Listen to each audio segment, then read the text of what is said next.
Welcome, everyone, and thank you for joining us today. My name is Josh Boone, and I'm the Executive Director of Veloz. Today's summit series, titled Building Momentum Towards the 2035 EV Goal, is in direct alignment with Veloz's vision. Our vision aims to build today a world with zero tailpipe emissions in the transportation sector. Veloz does this through a variety of programs, including our education and awareness programs, our consumer shopping tool at electricforall.org, our quarterly sales dashboard, industry webinars, communication channels, summits like this one, strategic partnerships, and many other programs. All of our programs are envisioned to encourage an electric for all reality faster. The goal of this summit is to bring fresh thought, case studies, best practices to the forefront, and to begin to ask the hard questions that will help our electric for all movement reach our ambitious EV goals by 2035. It takes all of us to help make it a reality, so we appreciate your participation. Our agenda today is packed full with exciting topics. We have a message from Governor Newsome. We have a message from SDG&E's CEO, updates from the utility, who is our sponsor today, engaging ZEV infrastructure content, updates on EV campaigns, a song from Ione, an LA-based singer, a federal spotlight on policy, and closing remarks by Tom Steyer. We will have a few short breaks, but don't be gone for long because we're going to have some giveaways during the breaks. As we start the summit, I have some Zoom platform guidance for you to keep in mind. Today's summit is being recorded and will be available after the event. All attendees are automatically placed in listen-only mode. We invite you to grab a coffee or a tea and sit back and enjoy today's conversation. Most of our speakers are with us live today, and we will host a brief Q&A following the panel discussion. Please use the Q&A feature at the bottom of your Zoom screen to submit questions for the panel portion of today's program. So for some fun, be sure to share your hashtag EVBrainPower in our Fun Facts contest. During the summit, follow Veloz on Twitter and share facts featured before the event, like you just saw, and during our breaks. Be sure to tag @Let'sVeloz and hashtag EV2035 goal to be entered in to win one of our 3 $50 Visa gift cards. And thank you so much to EV Perks for generously sponsoring the giveaways. So without further delay, I'd like to welcome Caroline Nguyen. Caroline is the Chief Executive Officer for San Diego Gas and Electric and a founding member of Veloz. She serves on Veloz's board and is sponsoring today's summit. Thank you so much and welcome, Caroline. Well, good morning and thank you, Josh, for that wonderful introduction, and welcome to the Veloz Summit. Today's theme is building momentum towards the 2035 EV goal. And I think it's both daunting and exciting to think about what needs to happen over the next 14 years to make this goal a reality.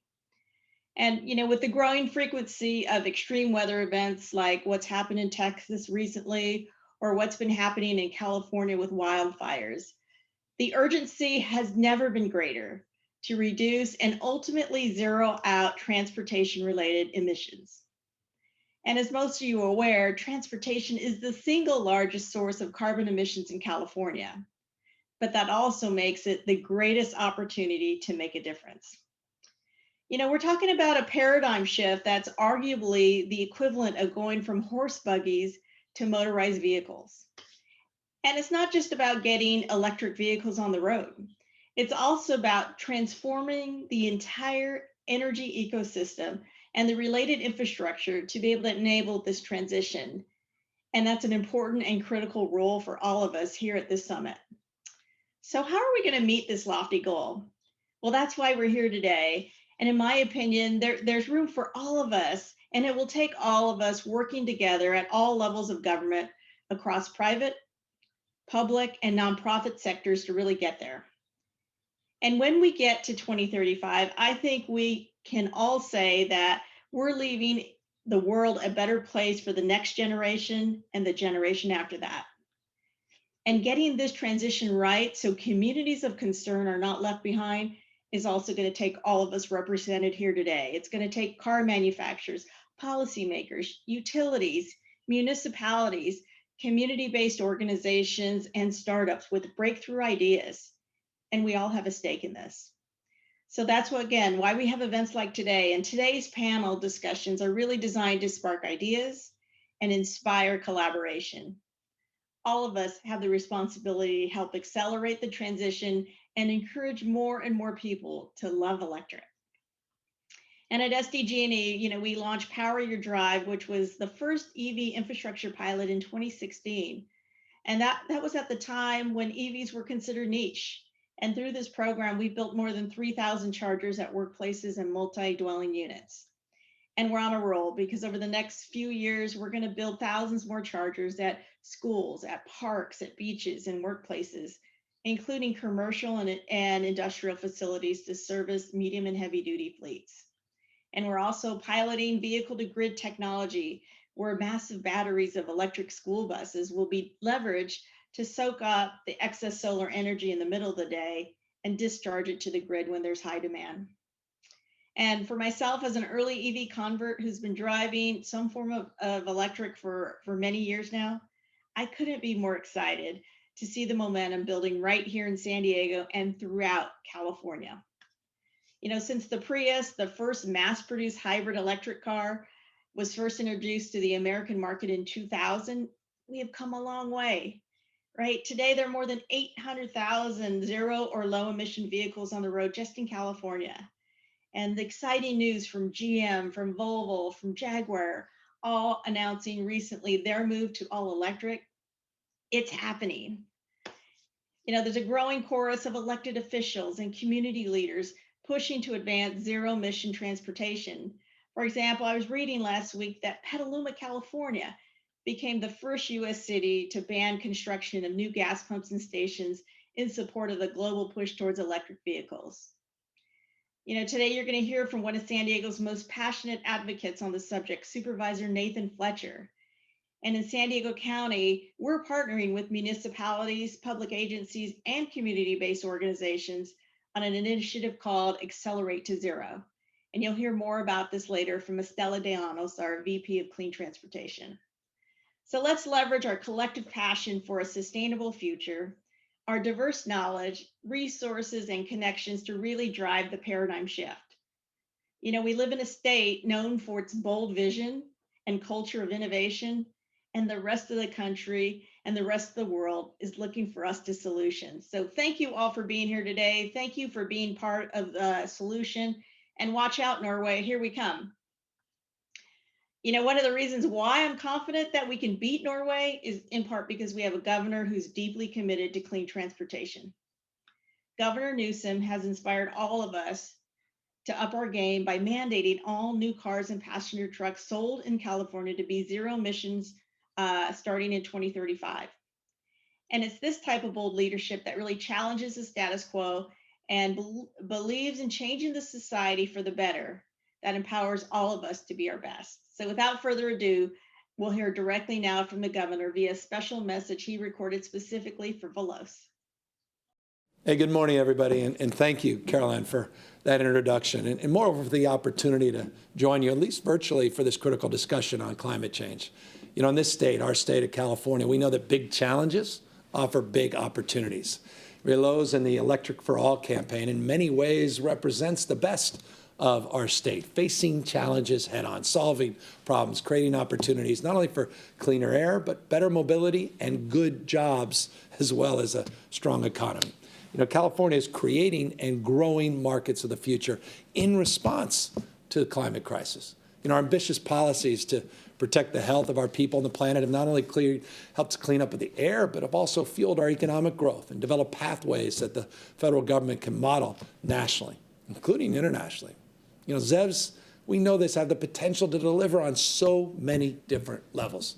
That's why just last September, I was pleased to announce that we were requiring all new passenger vehicles sold in our state to be zero emission by 2035 and medium and heavy duty by 2045. I directed our team at GoBiz, our business arm, to lead our ZEV market development strategy, in part to ensure market benefits are shared. We're counting on everyone to raise awareness and access to zero-emission vehicles, but especially in our historically underserved communities. The barriers to purchasing zero-emission vehicles are often, and you know this, the greatest for low-income communities and communities of color. So we need to make ZEVs work for those most in need. In California, we started by what we call operationalizing equity. That's through investing nearly 60% of our climate investments in disadvantaged communities and committing to putting equity in every decision in our ZEV strategy. You know, look, I'm under no illusion that reaching our targets is going to be easy, but I know what's possible, as always, when we work together. And that's why our budget, just the budget I recently submitted for consideration of the legislature, proposes an additional $1.5 billion investment for the infrastructure and the incentives needed to accelerate progress towards our goals while supporting our economic recovery. Look, if we're all going to keep moving with the urgency that this crisis, climate crisis, demands, we must accelerate our transition away from fossil fuels by drastically reducing demand for gas-powered transportation. And that's going to take, as you know, all of us. That is California. You know, a gathering of passionate and hardworking individuals from diverse backgrounds, all trying and seeking one goal: make the world a better place for each and every one of us. So now, let's get to work. Thank you, Governor Newsome, for being an inspiration and for setting ambitious zero-emission vehicle targets in California. We know you've been busy working hard on the pandemic, so we very much appreciate you taking the time to provide a message today for Veloz's summit. It is now my great pleasure to introduce Caroline Choi, who is the Senior Vice President of Corporate Affairs at Southern California Edison and Edison International. She is the chair of Veloz's board of directors. And as Veloz's board chair, I get the honor of working with Caroline on a weekly basis, and we have a lot of fun. So we warmly welcome you, Caroline. Thank you, Josh. And thanks to the Veloz team and to SCG&E for sponsoring today's event. You know, at Edison International, our vision is to lead the transformation of the electric power industry, and electric transportation is a core pillar in our roadmap to cost effectively achieve California's greenhouse gas reduction and carbon neutrality goals.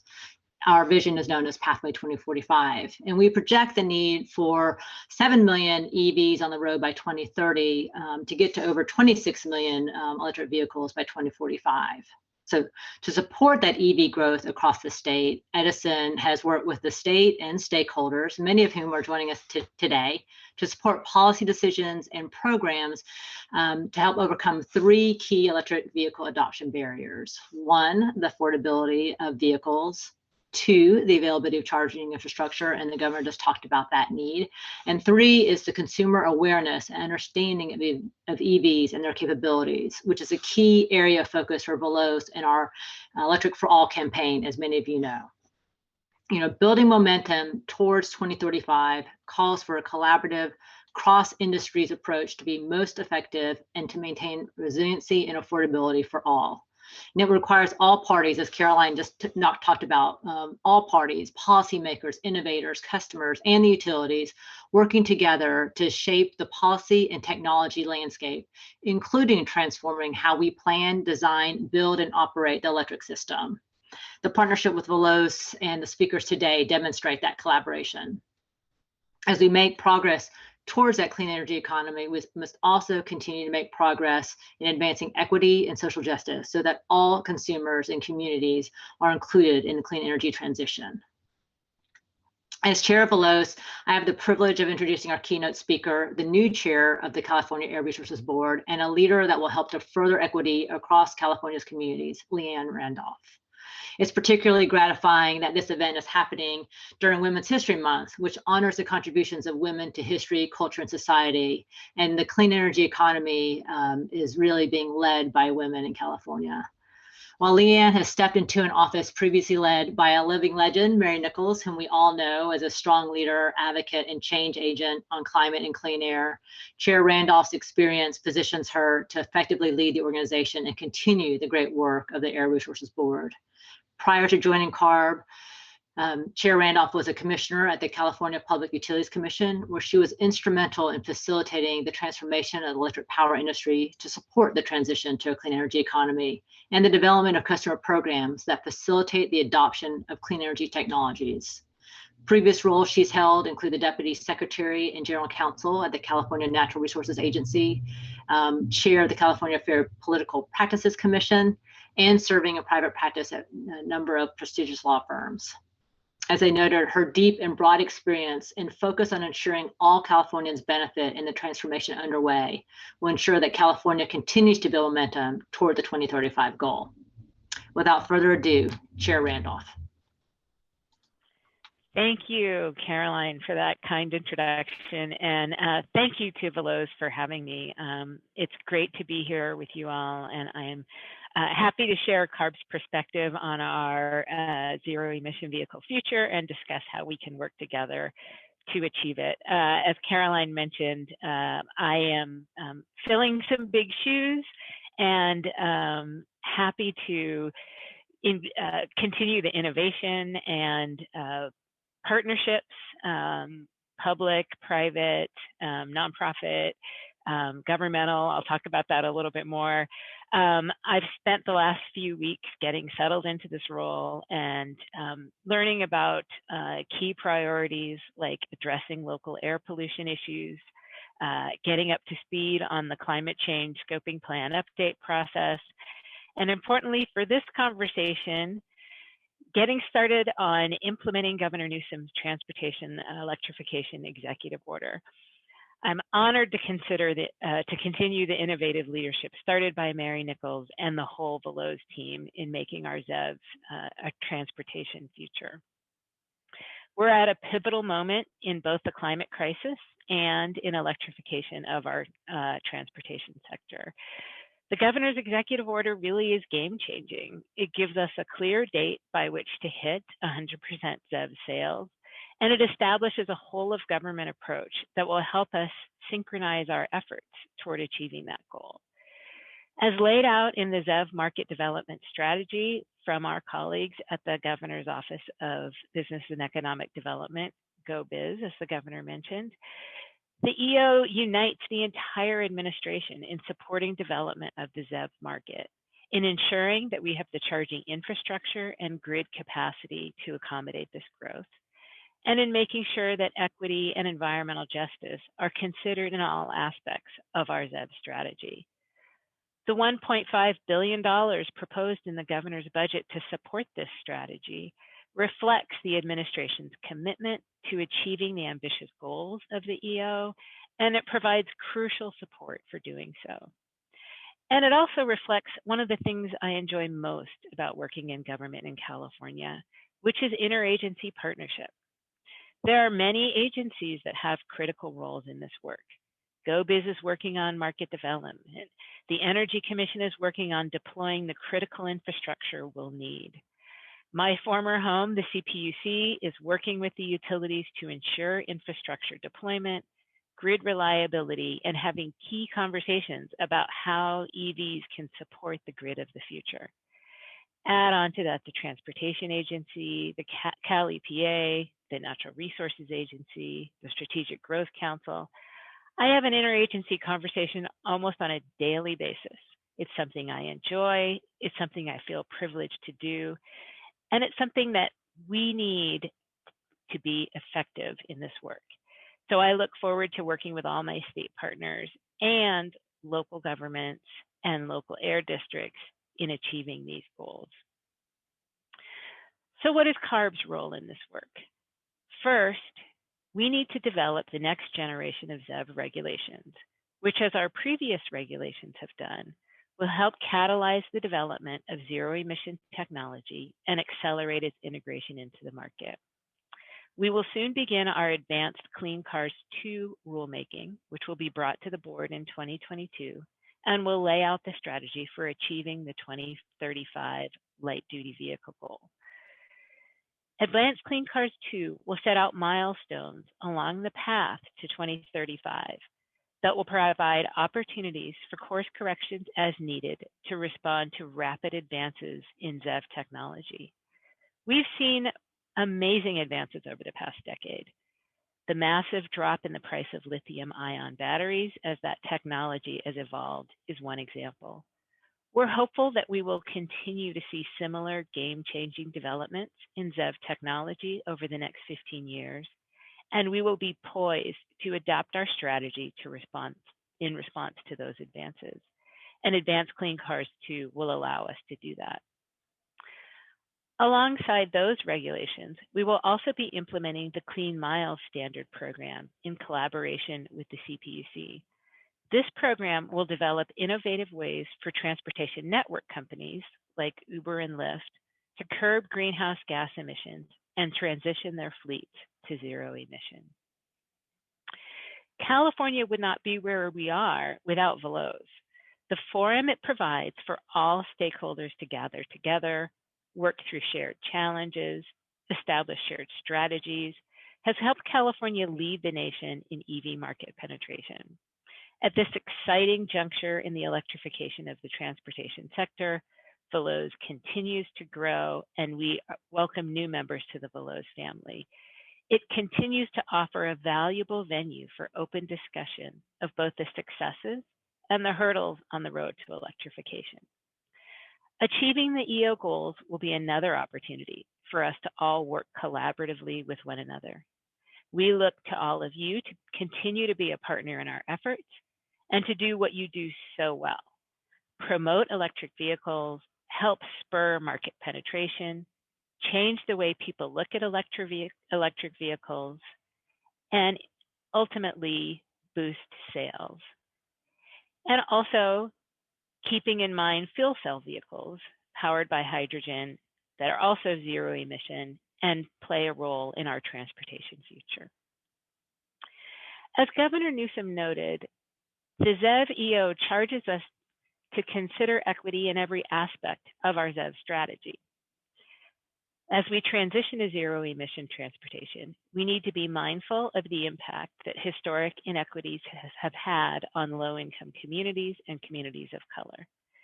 And while California has made great strides in reducing air pollution and greenhouse gas emissions, its history of racist land use decisions and environmental injustice means that these communities continue to be disproportionately burdened by pollution and by the impacts of climate change. So to ensure a successful transition to a zero emission sector, it is critical that we meaningfully address the historic inequities these communities face and ensure equitable access to zero emission transportation. Importantly, working in partnership with these communities will be key to ensuring full access to clean transportation options. And I'm particularly excited to dive into this work because in electrifying our transportation sector, we have the opportunity to simultaneously address inequity for impacted communities and advance our climate goals. The ZEO's equity focus means it will impact all aspects of electrification, especially in light duty. And the governor's budget prioritizes two key aspects: infrastructure and incentives. And I want to take a moment to address both of those topics. Getting infrastructure in place quickly will be critical to meeting our targets. We don't want a lack of infrastructure to hinder consumer uptake. In order to ensure that we build an infrastructure system that meets the needs of all Californians, we need to consider questions such as, how do we provide charging options to people living in multi-unit dwellings and others who cannot access an individual home charger? How do we do development and planning in a way that allows people to more efficiently access work, school, and services so that we can reduce vehicle miles traveled and mitigate transportation deserts? How do we ensure that people have access to clean transportation options across the different geographic environments they live in, whether that be zero emission public transit in a dense urban area or ZEV fueling and charging stations in a rural area? In building zero emission transportation infrastructure, we have an opportunity to create millions of jobs and careers. This endeavor can help us stimulate our economy in the wake of the pandemic and provide good paying jobs for our workforce in the transportation sector and in other affected industries. As I mentioned above, coordination and collaboration among government agencies and with our stakeholders is crucial to developing this infrastructure, and the unifying mandate provided by the executive order will help us achieve this. Incentives are a key part of the equation to get us to zero-emission transportation. Incentives for consumers to purchase ZEVs can help address affordability concerns, while incentives for manufacturers and technology suppliers can help motivate continued development of cleaner technologies and market products. It's also important to keep in mind how important incentive programs are to achieving our public health and equity goals alongside our greenhouse gas reduction targets. By helping lower income families and priority communities surmount the upfront cost of purchasing an electric vehicle, CARB's suite of transportation equity incentive programs support efforts to achieve clean air for communities most burdened by pollution and to ensure that historically disadvantaged Californians benefit from our increasingly zero-emission transportation sector. Just recently, CARB shifted half of the remaining funds in the vehicle rebate program to increase rebates for low-income buyers. We also recently reached a milestone in those efforts as the 10,000th participant in our Clean Cars for All program was able to replace an older, dirtier car with a plug-in hybrid. The benefits of incentives are clear, and they will continue to play a key role in supporting development of ZEVs by removing barriers to ownership. In addition to the 2035 goal for light-duty vehicles, the ZEV EO also sets goals for zero-emission medium and heavy-duty vehicles. And I want to take a moment to discuss our efforts on those fronts. Zero-emissions trucks, buses, and off-road equipment are critical for achieving both our climate and air quality goals. And they're particularly important for alleviating pollution in impacted communities, which are exposed to air quality impacts due to their proximity to ports, rail yards, and freight corridors. We have several efforts underway to support the EO's medium and heavy-duty vehicle goals. In parallel to the Advanced Clean Cars 2 rulemaking, our recently adopted Advanced Clean Trucks regulation and our upcoming Advanced Clean Fleets regulation will cover the strategy for achieving ZEV goals for medium and heavy-duty trucks, including last-mile delivery and drayage. And again, incentive programs will play a key role alongside regulations.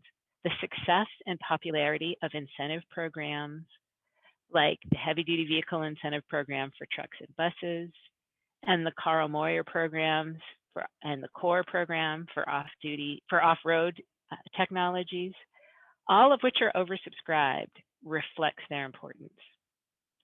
In the near term, major efforts are already underway to move on from demonstration projects and into real-world use. Consider Project 800, a collaboration between CalSTART, HVIP, and CARB that supports the development of zero-emission trucks serving California ports by setting a goal of 800 zero-emission drayage truck orders in 2021. These 800 trucks will help jumpstart the sector and pave the way for many more zero-emission trucks to come. This is just one example of how California can continue to model for businesses and governments across the nation how to promote a clean transportation market. This moment is not just pivotal, it's also hopeful. In addition to the clear mandate of the ZEV EO here in California, things are looking up in Washington. We have already begun partnering with the Biden administration, as we did with the Obama administration, and the president's Day 1 executive order has provided deadlines for resolving the issues around California's Clean Air Act waiver and addressing the Trump administration's rollback of standards.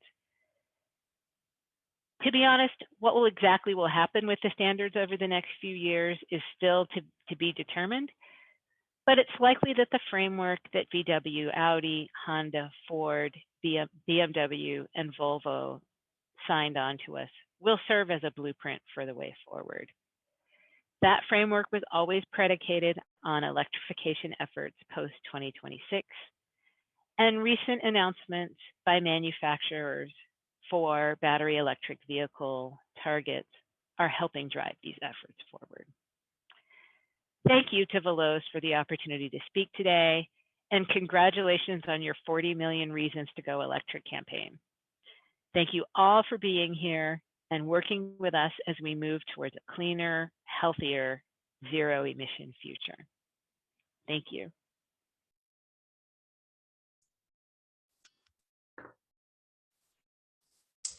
Thank you, Chair Randolph, for giving us an overview of your vision on zero-emission vehicles, including how you hope to meet Veloz's Electric for All vision and your work at CARB. And again, a warm congratulations on your appointment as the new chair of the California Air Resources Board. We very much look forward to working with you going forward. For our member and spotlight segment, I'm delighted to welcome Estela Llanos, who serves as Vice President of Clean Transportation, Sustainability, and Chief Environmental Officer for San Diego Gas and Electric. Thank you for being a founding member of Veloz and a sponsor of the summit today. We feel that regional collaboration is what makes the effort towards 2035 goal more successful. We look forward to hearing more from you. Welcome, Estela. Thank you so much, Josh, and good morning, everyone. I am so happy to be here with you today. It is hard to believe that a little bit over a year ago, we were nervously elbow bumping at the Veloz Summit in Sacramento right before our entire world changed. I know that I am really looking forward to the day that we can all meet again in person. You've already heard a key theme today from Caroline Wynn and Caroline Choi and Chair Randolph in their opening remarks. We cannot meet our 2030 and 2035 EV goals without broad-based collaboration across all sectors. And I'm really excited to tell you that in San Diego County, that kind of broad-based collaboration is happening. It's called the Accelerate to Zero Emissions Collaboration, or A to Z for short. Accelerate to Zero is a collaboration among SDG&E, local governments, public agencies, and nonprofit organizations. For those of you who are here today and who are members of Accelerate to Zero, I want to thank you for your participation. And for those of you who are not members yet, we would love to have you join us. I promise it's a really cool group doing really cool things. I've prepared some slides today to help walk us through A to Z, as well as some of the other exciting things that are going on in San Diego. So what are we talking about here? Well, about a year ago, it became clear to us at SDG&E that we needed to bring together the key stakeholders in our region to develop a roadmap to advance clean transportation and to ensure that we do it in an equitable way. Utilities like SDG&E have a very significant role to play in transportation electrification, but we also recognize that we cannot and should not be the only player. With 2030 and 2035 looming, we are in an all hands on deck situation. It is a pivotal moment, as Chair Randolph described, but a hopeful one. We think we can leverage the insights and the support of our stakeholders, all of them, policymakers, customers, the communities we serve, NGOs, private sector, all of the above to make this transition a reality. Next slide, please. The A to Z collaboration recognizes that the biggest challenge for our region is transportation. More than half of the greenhouse gases in San Diego County come from the transportation sector. More than half. Statewide, the transportation sector accounts for about 40%. And the city of San Diego is the 6th worst city in the US for ozone. So for us as a region, if we're serious about curbing greenhouse gas emissions and air pollution, it is absolutely critical that we focus on the transportation sector, even more so than at the state level. The question for us is, how do we rapidly scale up the adoption of zero-emission vehicles and the infrastructure that is needed to serve them? Next slide, please. So with that as our challenge, we set a vision to position the San Diego region as the national leader in EV adoption. It's not about SDG&E or any one coalition member. It's about all of us working together to develop a roadmap and then execute on it. To make this a reality, the A to Z collaboration is laser focused on 4 key initiatives. First, we're developing and implementing a comprehensive EV strategy for the region. Second, we have as our goal to attract public and private investments in EV charging to the region. We want to exhaust, that pun is intended, all available resources to support the development of this EV ecosystem into a self-sustaining, robust market that works for all consumers.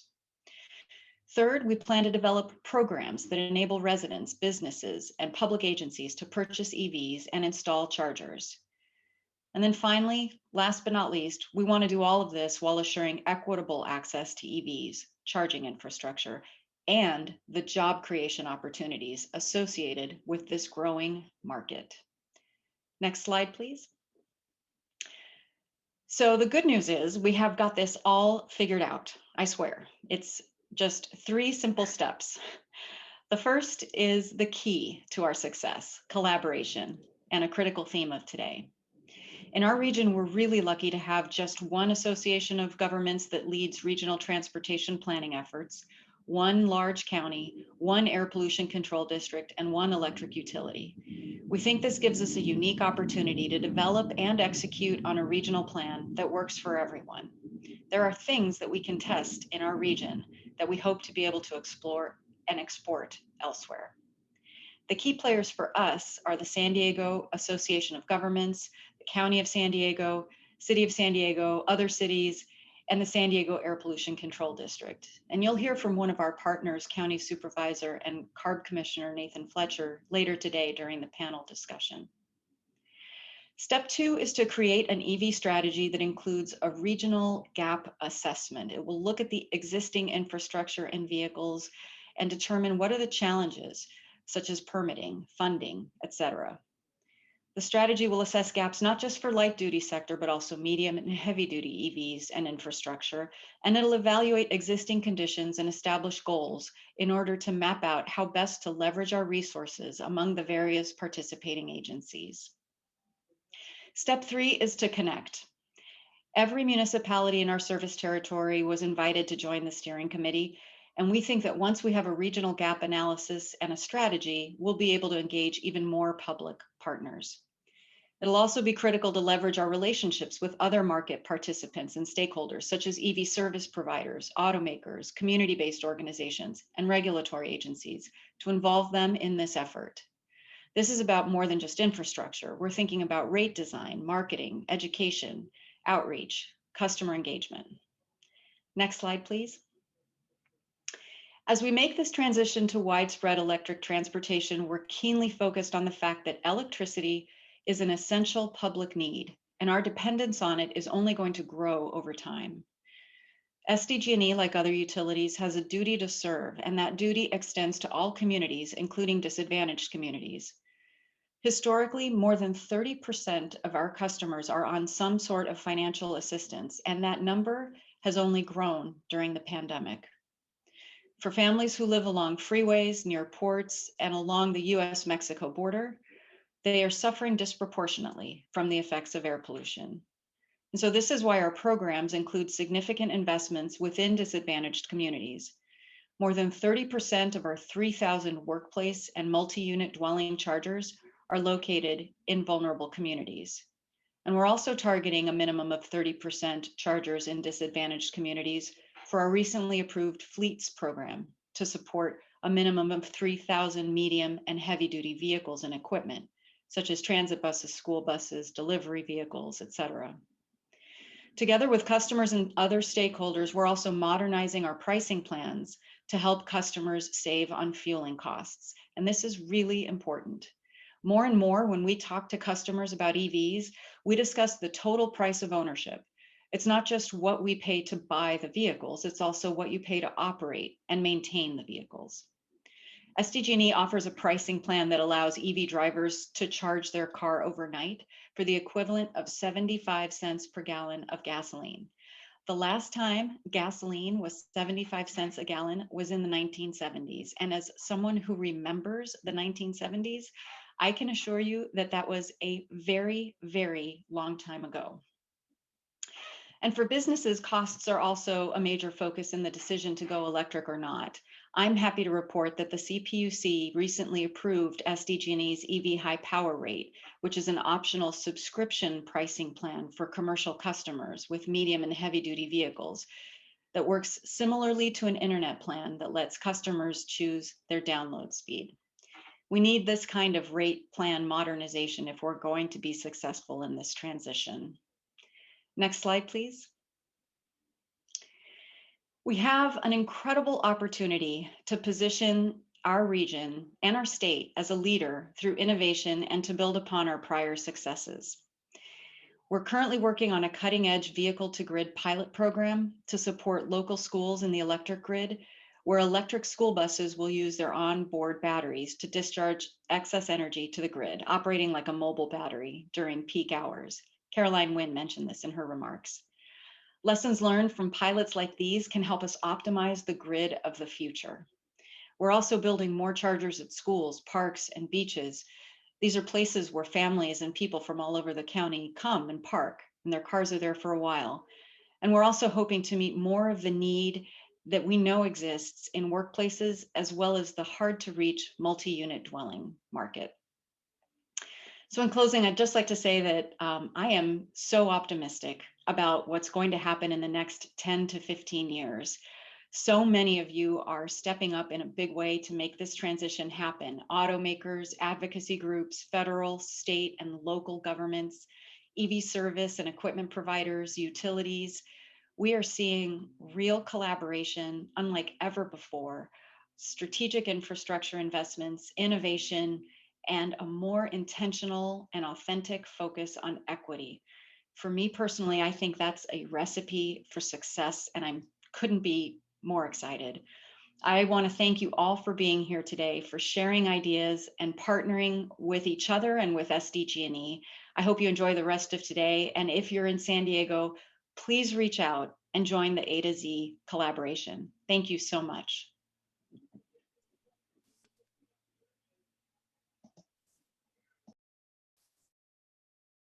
Thank you, Estella, for all of your strong work to make Electric for All and Love Electric a reality in the San Diego region. Up next, we have our expert panelists ready to dig into the challenges and opportunities of the 2035 EV goal. And I know you've all been waiting to hear this discussion. However, we're going to take a very, very short break, about 3 minutes. And during the break, we invite you to tweet a fact about EVs or an interesting comment you've already heard at the summit today. And remember to follow and tag @Let'sVeloz for a chance to win one of those 3 $50 gift cards, compliments of EV perks. After the panel, we have more exciting conversations for you that include our musical guest Ione, updates on new EV campaigns, an introduction to the Zero Electric Transportation Association, federal outlook, and closing remarks by Tom Steyer. So make sure you're back on at 9:45. We'll see you very soon.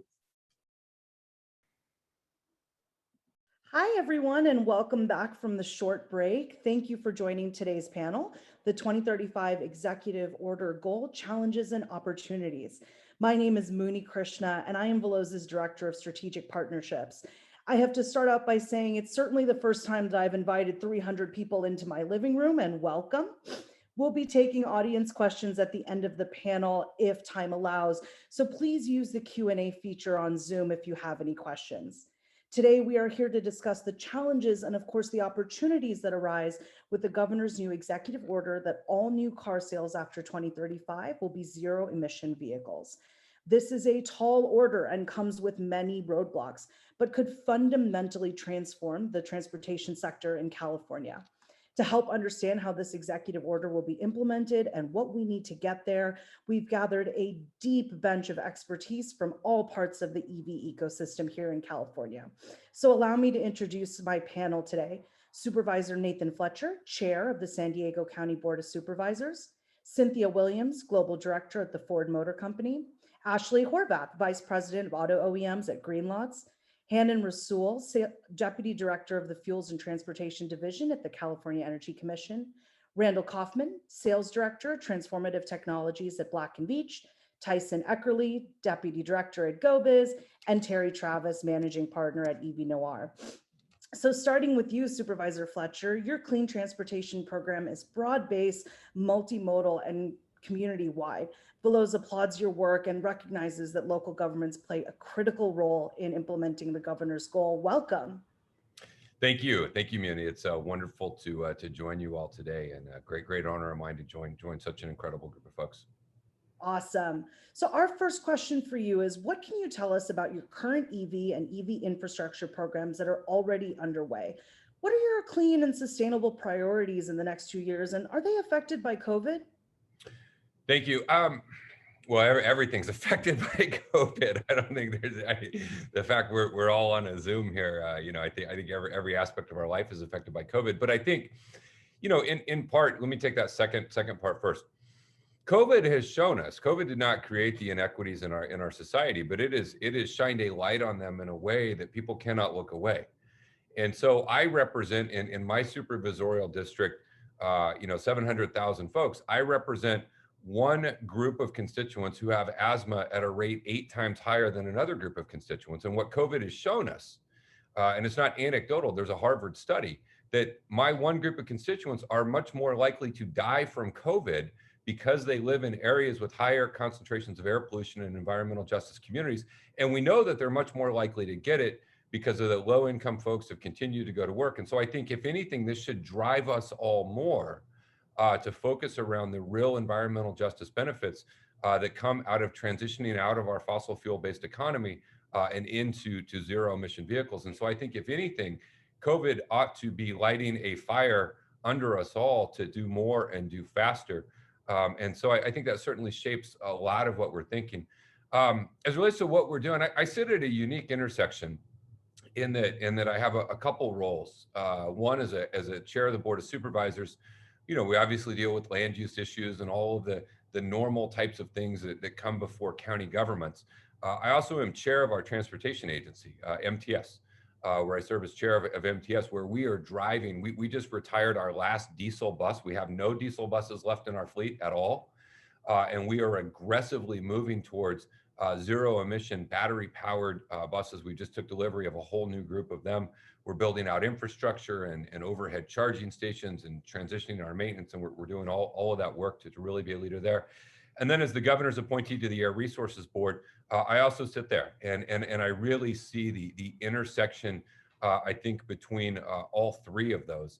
And I was thrilled. I was so excited when Gavin came out and said 2035 new cars, we're doing it because, again, it is market forming. And I want to thank our automakers out there. We love you all. I particularly want to thank our automakers who hung with us the last 4 years with what we've been fighting to try to do around mileage standards. But I think now we're beginning to see, and I think we're going to see that continued shift happens because now we know what the market will look like in California in 2035. So the challenge on those of us who don't make cars is how do we build out the infrastructure? And how do we do all of the things that we need to do in order to prepare for that day that is coming and the transition? And so when I first got elected in 2018, one of the first things we did was document what we called our electric vehicle roadmap. And the goal of this was saying, and we didn't have the governor's executive order at that time, but we said, how do we get our entire region together to prepare for that day? How do we get all of the 18 incorporated cities? How do we get our other government agencies? How do we come together as a region to say if we have the opportunity to build this infrastructure outright, not have it fragmented, not have it disjointed, and really do it in a holistic way? And so we passed that in 2019, and it had a lot of things. It had the county government making a commitment to significantly increase our internal fleet of electric vehicles, hundreds and hundreds of more electric vehicles in terms of what we do. Really building out our charging infrastructure. And I think, we're doing a lot of things in land use with requiring not just the plug, but the actual charger in new housing constructions. But we also know that if everyone charges their electric vehicle when they get home at night, that's going to create some problems and that's going to create some grid. So how do we move at every county library and every county facility and every county location to have fast charging available for both employees and guests so that we can distribute that load a little bit better and really build that out? And we're talking about thousands more chargers that we want in the incorporated area, but also working with the other jurisdictions. How can we seamlessly come together? And so a part of what we did in our electric vehicle roadmap was funding for positions to create a regional approach. If I could get every city if we could all agree on one permit at one site, then as people come in to install chargers, it's much easier to do it cross jurisdiction. You have a number of areas where you may have 4 corners at an intersection, and all 4 corners might be represented by a different entity. And so how do we streamline that so we have a regional thing with some goals and some targets?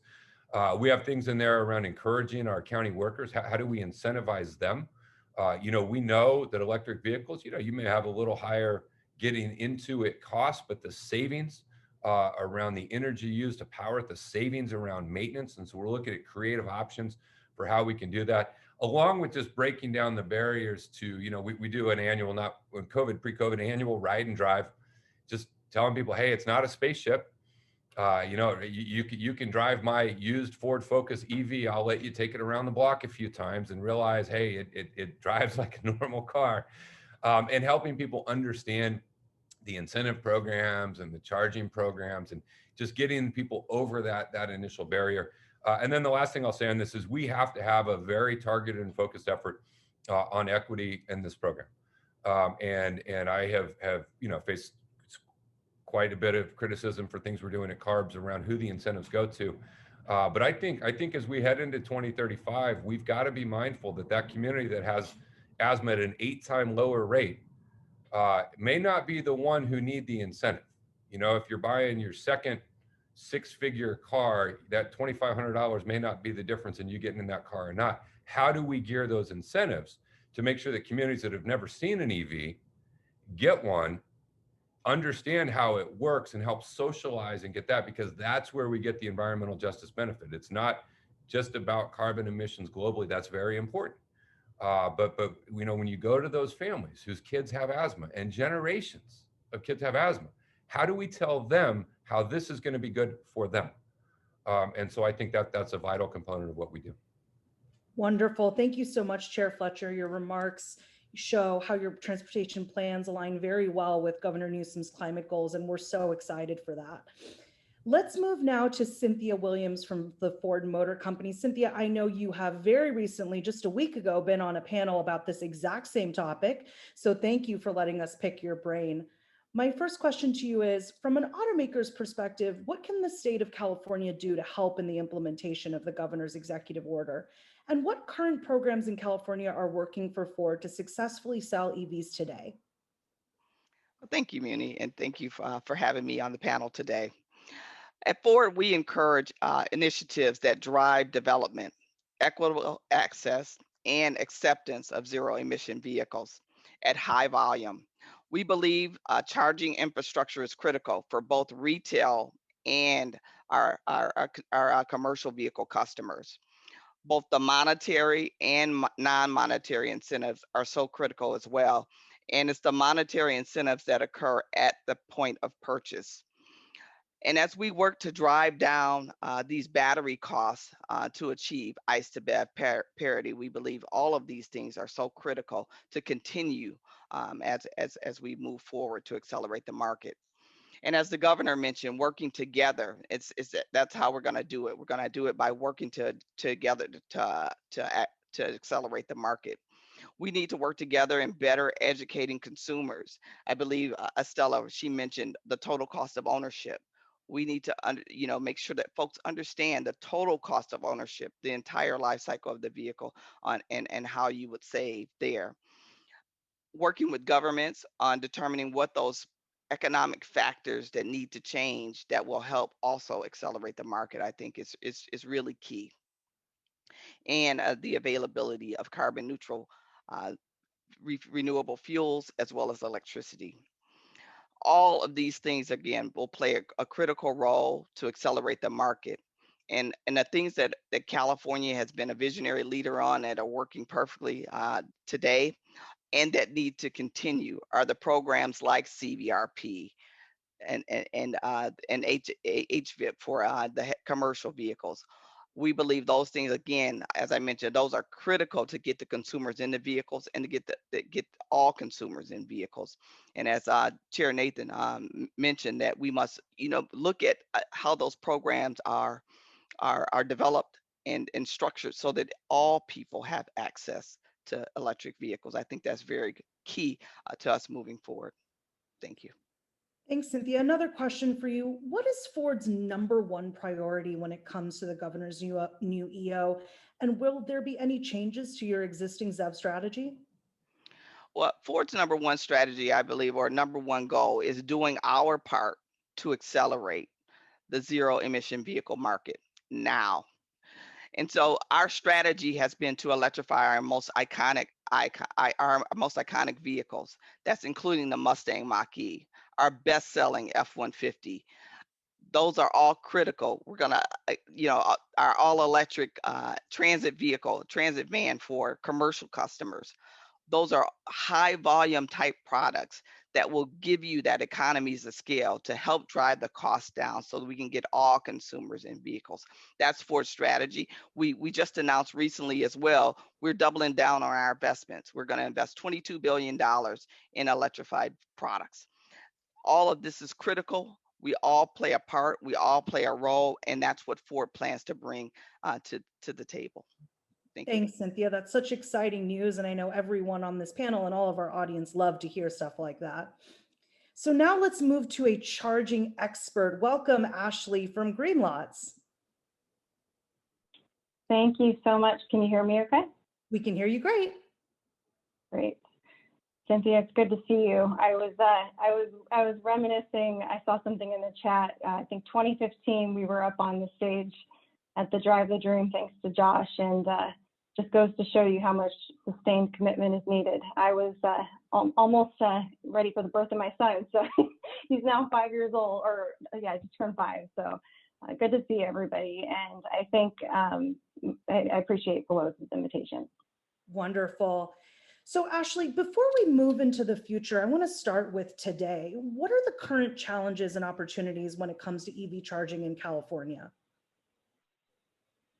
Yeah, I mean, I think fortunately and unfortunately, some of the challenges have definitely been protracted over time. I think they've been similar challenges. We've all talked about the need for interagency coordination, the need for increasing infrastructure and access. And I think just like, 10 years ago in the modern iteration of the electrification movement and California being the visionary leader that it has been, I think we need to continue to have a multi-pronged approach to electrification across transportation modes. I think where we're at today, as opposed to where we were at, over a decade ago, I think we're definitely at an inflection point with medium and heavy duty. So we're seeing some of the same barriers that we saw with light duty, but in a grander scale. And I think for infrastructure, it's vitally important for passenger cars to facilitate movement, but residential charging continues to be prolific in addition to public charging. So I think for medium heavy duty, it poses significant challenges, but also opportunities, because the infrastructure part of it is critical to doing business. And so I think in addition to a multi-pronged approach, we need to really focus on continuing open standards and continuing to adopt flexibility in every facet of our market growth.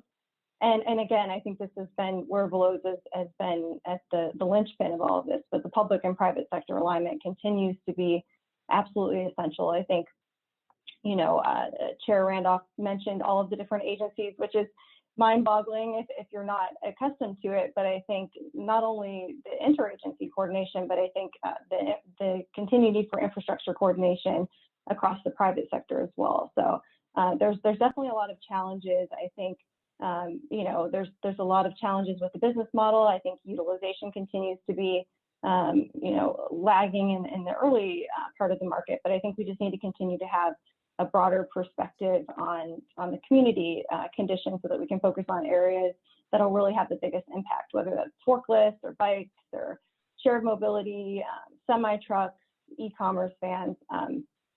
I think, it gets harped on and it's cliche, but it's cliche for a reason. Scale is important both on the retail side of things as well as the fleet, because I think Ford coming with the Mach-E and the F-150 and the Ford Transit, I think it's ever the more critical that when they're releasing products that they've invested billions of dollars into, it's absolutely essential that the infrastructure meets Ford and other OEMs where they're at. And I think we just need to continue to make sure to leverage all of the investment that the state of California, the federal government, and many states have done. And I think what I have seen work and what I think can continue to work is the regional collaboration. I think it's important that successful in California, but I think California can be that much more successful if it's successful in other regions of the country. I think automakers want to see their vehicles come to market across all of the states, not just California. I think California can set that precedent, but I think the way that California can continue to help is to bring other states where they're at and even challenge them to come up with more innovative approaches. I guess the other thing I would just say, and maybe we can talk about this more later, is I definitely think it's important, and I think California does a great job of feeding the market with funding that encourages innovation. And while, of course, working for a technology company, innovation is absolutely critical to our success, I think the sustained and long-term commitment is important to be patient in the sense that while we want to encourage quote-unquote science projects, I think it's even more important to encourage projects. I think we just need to continue to put our heads down and do the work and really understand that these challenges are going to be around for a while as we grow in the market. And sometimes they're not as exciting, like utility interconnection and everything, but it's just really important to focus on the pragmatic aspects of getting infrastructure to scale. Thank you so much for that incredibly thorough answer. I have a follow-up question for you, which you touched on briefly with residential charging. We're getting a lot of questions on this from the audience as well. How does Greenlots address the traditionally difficult part of the sector, like multi-unit dwellings, where so many of California residents currently reside in? Yeah, I think, again, this is going to take kind of a public and private push. I think that, the governor's office has done a great job in bringing the cities together on the permitting and kind of fast tracking, especially led by Tyson. And thank you for the team there. I think the pragmatic part of actually getting things across the finish line, because the private sector tends to, want to move quick and also see a return fairly quickly as well. So it's important in these types of projects that will require long-term public investment for the public sector to continue to play an important role. However, there's also very innovative approaches from companies like Envoy, where it's definitely supported by the infrastructure incentives to help move their approach to market, but where they partner with real estate companies, essentially, where you can kind of think about the charging and the vehicle and everything kind of as part of the total calculation of a particular apartment or complex or residence. So I think, especially with COVID and Chair Fletcher, I think, said it really well. The pandemic has shaken up, I guess, the market, the EV market, but also the way that society operates. So I think more interesting models where it's kind of more demand-based, community-based shared EVs, which includes the infrastructure as part of the amenities, because I think, especially with increased mobility, because being able to work remote in the future as companies continue to shift the way that they do business, I think workplaces are shifting to homes and all over the place. So I think just the ability to maybe detach ownership and innovative models there with MUD. But in the case of MUD infrastructure charging, I think, public charging could be an option, but I think one of the things that we talk about with access is we need to make sure it's as affordable as possible, because we certainly don't want people who live in multi-unit dwellings to bear the energy costs and burden that others don't, because they have to public charge, because that does unfortunately come at a premium. And I think beyond MUD, there's also the rural areas. I think we need to continue to solve for rural broadband scenarios where it doesn't necessarily attract private capital for a certain period of time, or maybe ever. And I think we just need an all hands on deck approach, because beyond just MUD, I think, utilities of all different stripes and in the future are going to play an integral role in pushing investment in the grid overall. We've seen with all of the different weather events as a result of climate change that it's really important to think about the core infrastructure that will fuel our electric vehicles. Wonderful. Thank you so much, Ashley. Now we're going to move to another infrastructure expert, this time from the government sector. Welcome, Hanan Rasul from the CEC. Good morning, and thank you. I'll start out by saying that the Energy Commission is a very data-driven organization, and we focus in two primary areas. We really inform the state's infrastructure strategy and also do a lot of grant funding across light duty, medium duty, heavy duty, electric and hydrogen vehicles. I want to start out by providing a little bit of context. So for our 2025 goals, we need to get to 250,000 EV chargers 10,000 of which should be DCFC. That was informed by a modeling effort we did with NREL. And we're showing that even with our current investments and projected investments from the Energy Commission, from utilities, from settlement agreements, we're still going to fall short of those 2025 goals by over 60,000 chargers. And then looking forward to 2030, this was informed by our AB 2127 analysis, also a very data-driven analysis using modeling tools. We'll need approximately 1.5 million chargers by 2030 just for the light duty segment. So the problem gets bigger. And really, in my view, our collective challenge across all stakeholders is to ensure that we keep up with infrastructure so that does not become the limiting factor for the ZEV adoption that we want to see. More and more, we're seeing a lot of EV models coming out. We're going to see more in 21, more in 22. And the most expensive part, the battery, has come down 90% in the last 10 years. That's expected to continue to come down. So more and more, that infrastructure piece is going to be a really big barrier if we don't address it. So let me speak a little bit about the Energy Commission's light duty programs. And I'll focus on light duty, but we also have a lot of programs on MD and HD as well. But our primary funding program is Cali VIP. I think a lot of people are probably familiar with that. And it's a $200 million program. But what's really important to us, and I'll speak about the governor's budget a bit later, is to accelerate those programs. We want to do subsequent block grants to do a broad approach to light duty infrastructure, again, informed by analysis, both AB 2127 analysis to identify gaps, and also Senate Bill 1000 analysis to make sure that we're having equitable access across the entire state. And so in addition to extending programs like Cali VIP, we are currently designing a program to focus exclusively on multi-unit dwellings, or MUDs, with a really strong equity focus. We're also in the process of developing a program focused exclusively on rural communities with a focus on equity. You know, these are areas that folks mention over and over again that if we're going to meet the 2035 goals, we need access for everyone. So we're being really thoughtful about how do we target those areas specifically. And you know, the title of this panel is Challenges and Opportunities. Frankly, I see a lot more opportunities than I do challenges. You know, these investments, and if we focus public dollars on it, is a means to address public health, right? We know that diesel emissions, and especially in low-income communities, are such a big problem, not just for climate change, but for public health, for people on a day-to-day basis. These public investments can also help us address inequity, right? I mentioned Senate Bill 1000. It looks at 3 different components. It looks at proximity of population with ZEV penetration, as well as a geographic perspective to make sure we're hitting rural communities, and the income basis of low, medium, and high. And not surprising, we're showing that we are lagging on the low income deployment. That's where public dollars can make a really big difference and address that. These funds also act as an economic stimulus. You know, these are really good local jobs in California in things like construction and engineering and manufacturing. A recent CalSTART analysis showed that there's already 70,000 ZEV-related jobs in California, and that number is only going to continue to go up if we make good investments in the state. There's 34 ZEV-related manufacturers, and this is a great fact, which I didn't know until recently, but electric vehicles are the #1 California export in 2020. They were the number 2 in 2019. Last year, they were the #1 California export.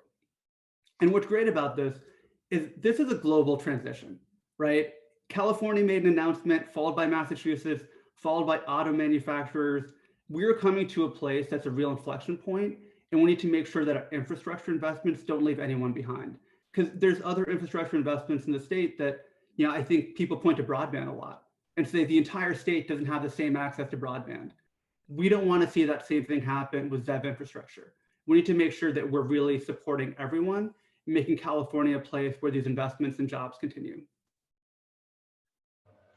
Wonderful. You know, Hannon, you completely answered my first question, so I'm going to move right to the second one. And it's a little bit tricky. So recently, a ZEV infrastructure strike force has been started with representation from around California agencies as well as private industry. Our audience would love to know, what are the goals of this strike force? What are the expected outcomes? And what role does the CEC have to play? Yeah, the strike force is a really impressive collaborative, and the Energy Commission has been a part of it since the beginning.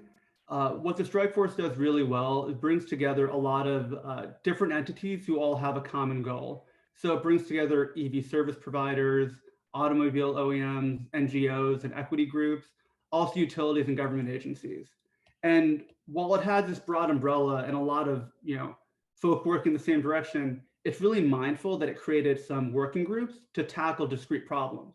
So looking at the infrastructure need we need for 2025 and 2030, looking at the funding to get there. Also, there's a subgroup focused exclusively on equity to make sure we're tackling equity as this transition occurs, and also a subgroup on workforce development. The Strike Force really recognizes that we need partners working together to create a self-sustaining market, because that's where we're headed and we can get to with smart investments. And one thing I'll note that I've really liked about it is it does bring folks together. I think it's a model that other states and even the nation should replicate, quite honestly. Thank you so much, Hannon. Those remarks were absolutely perfect. Now we're going to move to yet another infrastructure expert. Before I introduce you, Randall, though, I'd like to acknowledge that Black & Veatch is a brand new member of Veloz. Welcome to the family. Ooh, Randall, I can't hear you, unfortunately. Now? I can hear you now. Great.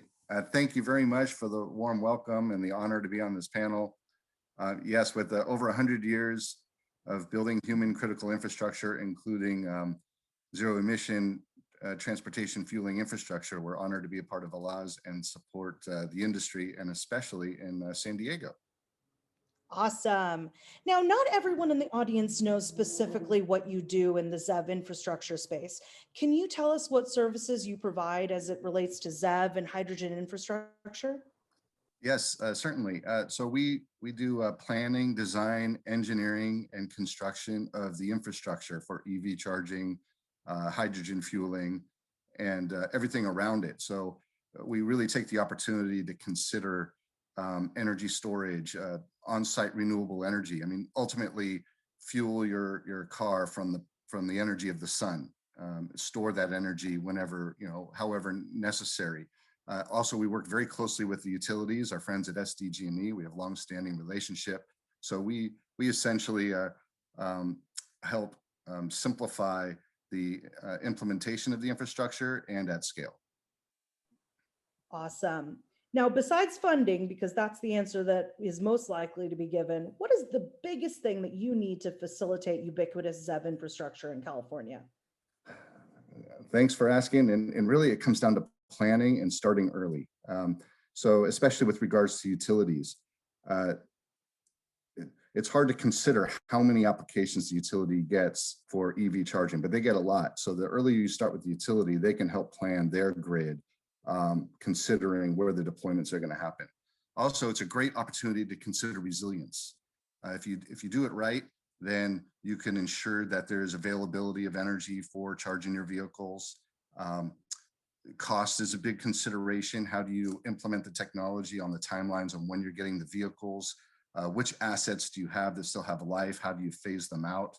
And then how do you deploy the infrastructure needed? So starting early with a plan is the most important thing. There's the economics of it as well. Where's the funding coming from? So we can plan to implement the infrastructure along the lines of the vehicles, the funding, and also implementing an embedded resiliency. So ultimately, it's an opportunity to establish a long-term competitive and comparative advantage if you're a commercial industrial business. And from the institution perspective, how do you embed long-term cost controls and predictable costs, and also do your transportation planning around it to really affect an entire sustainable ecosystem, not just around the vehicles, but everything supporting that, the facility power, the energy, the resiliency. Thanks, Randall. That was fascinating. Okay, up next, we have another state agency perspective to the panel, and I'd like to welcome Tyson with GoBiz. Hi, Moody. Thanks for having me. Of course. Now, Tyson, you've recently launched a brand new ZEV market development strategy. Can you tell us what this effort hopes to achieve and what's coming up next?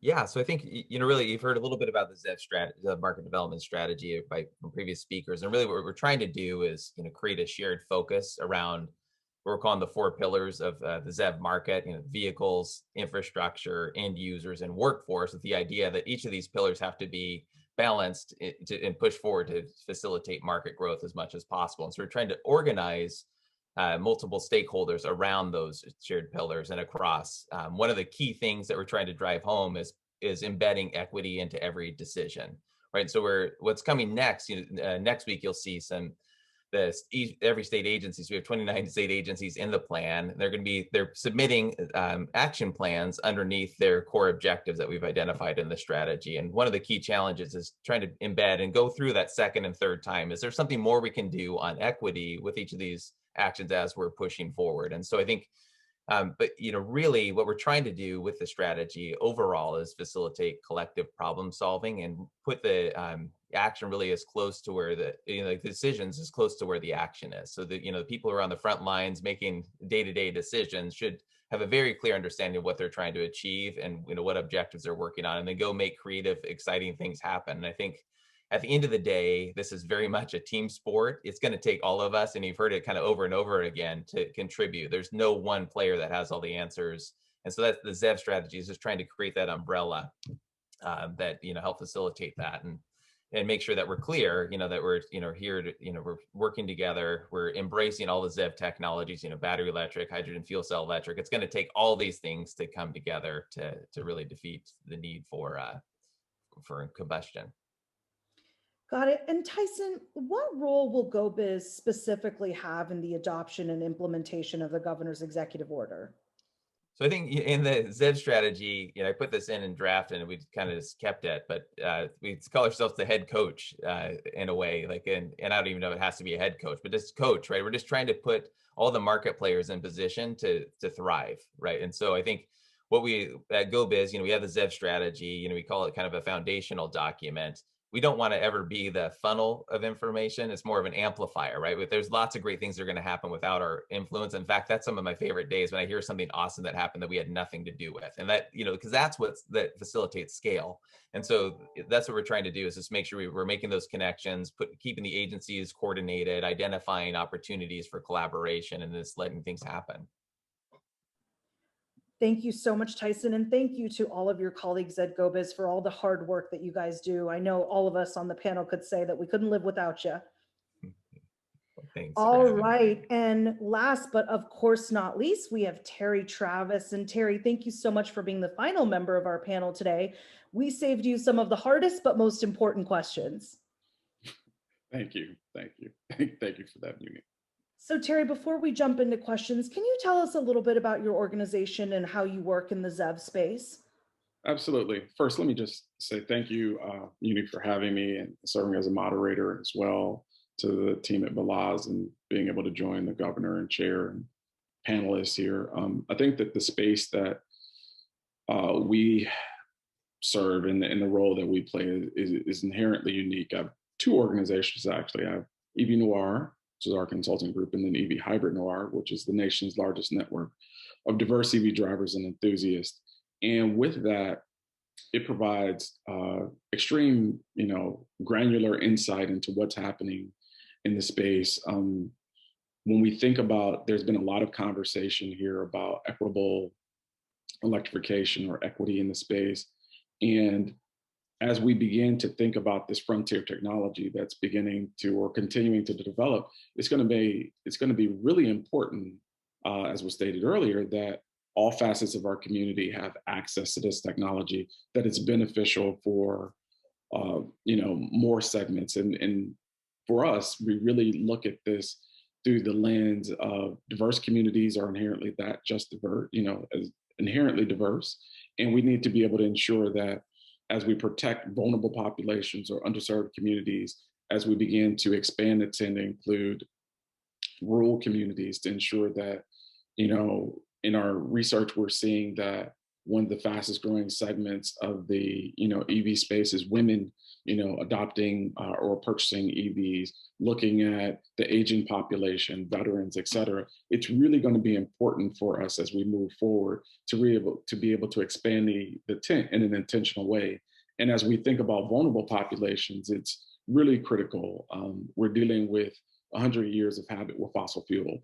We didn't get here overnight, and the solutions aren't going to come to us overnight. It's going to take real, clear, concise, intentional ways to get more diverse communities engaged in this conversation in a real way.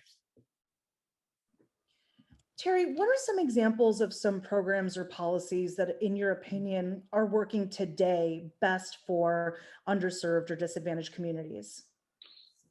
There are a number. I think that you have AB 617, just as a policy.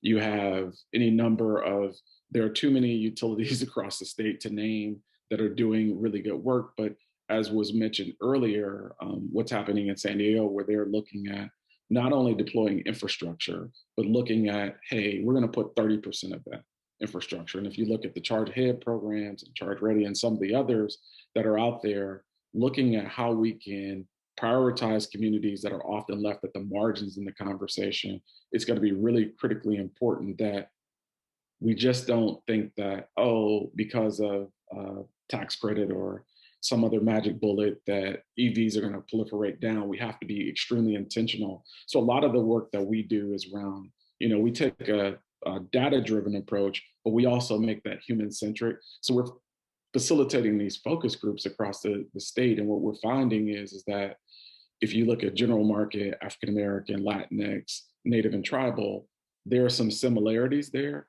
but there are also some opportunities there. As we, earlier was mentioned around education and outreach.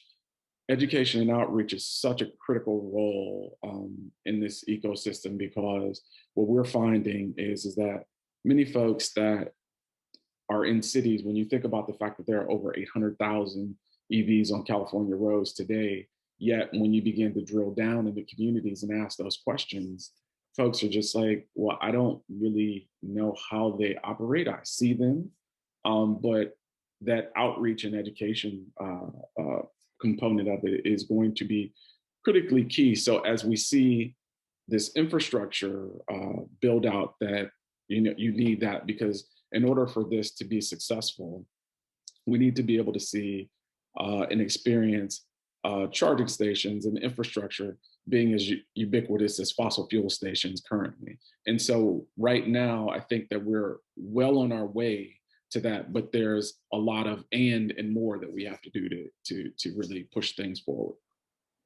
Thanks, Terry. And then my final question for you, and the question of the hour, really, how do we as an industry ensure that the governor's executive order is implemented in a way that positively impacts underserved communities in California? That's a big question. I think that what it really comes down to is intentionality. I think that early on, as the industry was developing, folks were kind of building the car as it was driving down the road, so to speak. And the idea is that, we have to have intentionality. We have to ensure that the vantage point that diverse communities are included in this conversation, and understanding that messaging and message and messenger are critically important, as well as ensuring that it's not just a consumer-driven vantage point. One of the optics and sectors and lens in which we operate from is ensuring that the workforce and economic development component is critically important to this. As we think about this, we have a triple bottom line opportunity to change, transportation burden for communities, public health outcomes. Our co-founders are former medical school professors who study social determinants of health. So that's a really high priority for us. But those economic and workforce development opportunities, if we're looking at and prioritizing infrastructure, someone needs to put that infrastructure in the ground, and someone needs to maintain it. And why not have that be those communities or members from those communities who've been most impacted first and worst by the negative impacts of transportation emissions? So I think it creates a really good opportunity, but we have to be clear and intentional about what those solutions are. Great, Terry, that was a big question and you gave a great answer. So thank you so much. So panel, at this time, what I'd like to do is introduce my colleague, Madison Pendergraph, and we're going to do some audience Q&A for the next 15 minutes. So Maddie, take us away. Awesome. Hi there, guys. That was an awesome panel. We have a couple of questions from the audience. So the first one is from Michael Takayama, and it is, what is the plan for expanding the power grid using renewable energy? And this is an open question. Anyone can take it.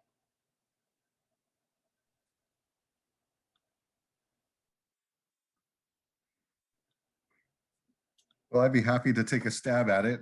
Awesome. With utilities, we know that SDG&E is among one of the most progressive utilities in the nation at implementing renewables and supporting EV charging. So we're very fortunate in Southern California to have them. But I could tell from a commercial industrial perspective, there's a tremendous opportunity for on-site power storage, on-site power generation. There's a value chain that can be achieved longer term with hydrogen, near term with using power of the sun. Ultimately, how can you get the sun to fuel your vehicle? How can you store that energy? And then also perhaps Hanan can comment, in California, we have so much grid, so much solar production during the day that at certain times we have to curtail that. There's too much power from the sun. We can't use it all. So how can we use that energy for storage and deploy that energy when the sun is set or when clouds come over? How can we store that energy and redeploy it? So there's tremendous opportunity, and with all the support in California, we've got great opportunity for that. And then also it really ties into the equity. This is a recurring theme: the jobs, the type of jobs, the quality of jobs, and the opportunity to tie in the education system to feed into it. So I think these are all considered for expanding the grid to support. I think just to add on to that, one of the things we're doing here locally in San Diego, our board recently adopted as a part of a renewed climate action plan to do 100% renewable. We're using community choice energy as a component or mechanism to get there. But I think this is where, as Randall just said, if you have an overabundance during the day and people are conditioned to charge at night when they get home, you create some challenges. And so that's why I think it's really important that we address this issue of how can we get people charging at work or charging where they go during the day, which also has been mentioned, brings into place an equity component of, it's great if I can charge at home because I've got solar on my roof and I've got battery storage, and then that makes it work affordable for me. But how is it affordable for those communities? Because Terry was spot on. It is education and outreach and awareness, but that has to also translate into affordability to make it real. And so I think we have to be very intentional about this component of it. And so going completely renewable is a great goal we all support, but how you integrate that push to complete renewable energy source in a stable way that also provides affordable access for folks to make sure that they can access this is the puzzle we're all trying to put together. Yeah, and just to piggyback off a little bit, one thing we're doing here at the Energy Commission is analyzing how we can use electric vehicles as a grid resource. Not to be too simplistic, but they're essentially batteries moving around on wheels, right? They are stationary energy storage devices in a lot of ways. So one thing we are launching later this year is a solicitation to see how we can commercialize more vehicle to home and vehicle to building type functionality, where you would discharge the vehicle and power your home or business, potentially to do some kind of rate mitigation, but also as a backup if there's a PSPS event or a moment where you need that extra energy from your vehicle.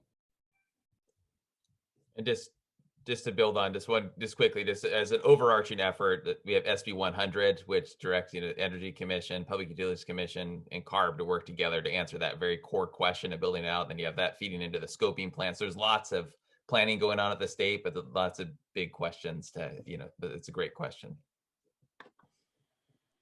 Awesome.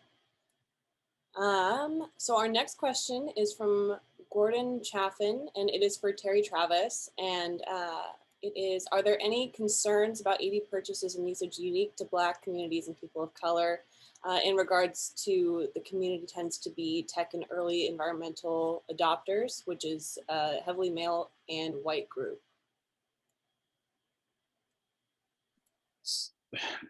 Yeah, there are concerns without question. To address the question, the social capital of African-American consumers cannot be understated. We over-index in several different market segments. Where the problem comes is that when we begin to think about vulnerable populations, we need to, as the chair said, we need to make sure that we have affordable options. There are a lot of incentive and rebates that are available statewide, but one of the things that happens with that, we have to do a better job of messaging that out to communities. As a person, as a African-American male driving an electric vehicle, as my daily driver around the state, the idea is that I don't often see folks that look like me in the vehicles. And it's not for the reasons that most people would think. That going back to that point about awareness is critical and key, but also when we think about who the early adopters are of technology, if you look at cell phone technology, if you look at all of the different things that are out there in tech, you have diverse consumers who are leading those efforts. And so if we take that same model and that same message and begin to shift it and pivot towards electric vehicles, if we have those folks and we normalize it in those communities, I think that it'll have reverberating effects and will have a halo effect that will not only penetrate diverse communities, but also the general market consumers. And so again, it goes back to this really huge opportunity. Like we really just have to be intentional. And I don't think, to date, I think that there are some gaps there that we can fill in. Just to add to that, I think the education component is key there in starting early, starting middle schools, starting high schools, educating consumers on what the vehicles are, how they operate, what are the benefits of EVs and the benefits to health. And I think all of that will play a role in order, for us all to accelerate the market. One quick thing I think it was an opportunity when it comes to the question of equity is the governor's executive orders for new car purchases, and I support it completely. As a portside community, I love the drayage issues. We're obviously working on the heavy duty a little bit later, but all of that is really good. But a piece that I don't want us to lose sight of and really focus on is the opportunity in the secondary market with used EVs. And so I worry a little bit that there's going to be so much energy that gets sucked to meet the new EV sales that we might miss an even greater opportunity on affordability to have some very focused programs around just getting people in that first EV. And I'll tell you, I drive a used EV. I've got an older model. I mentioned my Ford Focus EV. It gets 78 miles. And you know what? That works for me. I live in an urban setting, and that's plenty of range for me. I've never run out of juice and power. And so thinking about how we take the clean cars for all, clean cars for some is what it ought to be called. But I support it. It's a great program. But how do we enhance that, right? And how do we marry that with free permitting for charging station installs, or maybe even greater incentives on rooftop solar for certain zip codes and areas, and then provide the incentive that can get someone all the way across the finish line into the secondary market. Because once you get those cars in communities, then neighbors start doing your education campaign for you. They hey, let me show you my car and how it plugs in and how it works. And then, hey, I had this great program in the secondary market. And so we're looking at what we can do around that, along with pushing for some continuous appropriation for equity funding through CARB and through other programs. But I just don't want us to lose sight of that used EV market that is out there that I think may provide some more affordable options that are easier to get folks into the first time. Awesome. Thank you guys. Yeah. Oh, go ahead. Yeah, Madison, I just wanted to add, I think the other thing that I don't think we've mentioned diverse workforce, and Terry, thank you for elevating that to the top of the conversation. I think, expanding access to jobs in the EV workforce will also contribute to accelerating adoption amongst the various communities. I think one of the companies I was thinking of was Charger Help. They're the on-demand repair help app for EV charging stations, founded by two Black women, Kamal and Yvette. And so I think that's really important to continue to, increase the number of women and women of color. And I think Ford's done a great job. I think they have a pretty large team working on Ford's Mach-E, developing the autonomous feature in the electric vehicle. So I think the more diversity there is within the team, so even in all of our organizations, I think the more that we increase the types of people that are working on these programs, vehicles, infrastructure, it contributes to expanding the market in the sense that we're getting diverse trains of thought, diverse ideas, innovative approaches. I think it's largely been the same people, and I think it's important to kind of expand, our community, that even of people that are talking on these types of forums. And I think Veloz has done a great job of bringing together a diverse pool of people to talk about it. But I think when we're in the trenches, Randall, you mentioned the utility interconnection. I think we need more support to kind of get these projects to bear quicker. So I definitely think we need to increase the workforce to help advance the market. Awesome, thank you guys. So our next question is from Joel Poynton, and this is to Nathan Fletcher. What is San Diego County doing to move multi-unit dwelling, EV charging, and EV Karcher forward for affordable housing? Yeah, well, the first thing, for those of you not in San Diego, our board had a seismic shift in the composition of our board that occurred in January. It was a wonderful thing, going from kind of the lone progressive voice to now having a majority. And so a part of what we're doing is catching up. And I'll tell you, we don't even have an inclusionary housing ordinance in San Diego County for the unincorporated around affordable in terms of requiring that. So what we've been doing just in the few months we've had a majority while we prepare for putting those things in place, is kind of doing it on a project by project basis. We just approved one last week, townhomes, and it was a requirement of the project that every single unit had not only the hookups for an EV, but an actual electric vehicle charger that comes with it. And I think we're looking at how we incorporate that into everything that we do. Again, being very mindful that this challenge of apartment to multifamily, it is very challenging. It is. I'm not going to tell you that we're going to get to a world that every apartment out there is going to come with its own charger, and we're going to do everything that we can to do that. But I think, as was pointed out very astutely, the potential for using electric vehicles during the day to be charged, and that the storage component when we have an excess of solar, I think it requires me certainly to rethink my thinking around everyone's going to charge at night while they sleep. To some people may do that, and other folks may do it during the day when they're at work, or they're at the grocery store, or they're at the transit station. How do we put them at transit stops when people park, take transit to work, come back, drive that last mile home? And so I think we're trying to look comprehensively around all of those things for how we build it out and make it accessible. Sweet, thank you so much. So our next one is from Angui, and it is that they would like a little bit more info from the California Energy Commission's design process for the multi-unit dwelling and rural charge programs.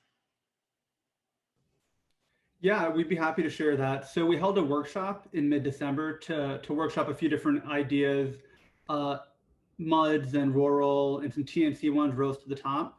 So we'll be developing those over the course of this year, the first half of this year. So we want to move quickly on these. And then there'll be a series of solicitations and workshops. What I can do is share my email address in the chat box. And if you want to contact me, I can connect you to the team. Awesome, thank you. All right, I think we have time for one more question. So I have a couple of questions that I'm going to try and combine into one. So regarding charging sites, what is being done to add more amenities and make it safer and more accessible to different kinds of people who are charging either in multi-unit dwelling or on the street for parking, or at locations like transit stations, like you said, regarding amenities? Kind of a broad question. I'll go super quick and then kick it off for someone else. Look, there's a lot of things. Look, at CARB, we just put in place a framework around charging stations to require them all to accept credit cards. You would have thought from some folks that was kind of the end of the world. But there is a desire to make it as easy to charge your car with electricity as it is to fill it up with gas, which means you got to have ubiquitous connections and the ability for everyone to be able to access it, not have it dependent upon you have to download an app and then be captive and be tracked and other types of things. So CARB has moved forward with the framework around charging stations. I think that's one piece of this.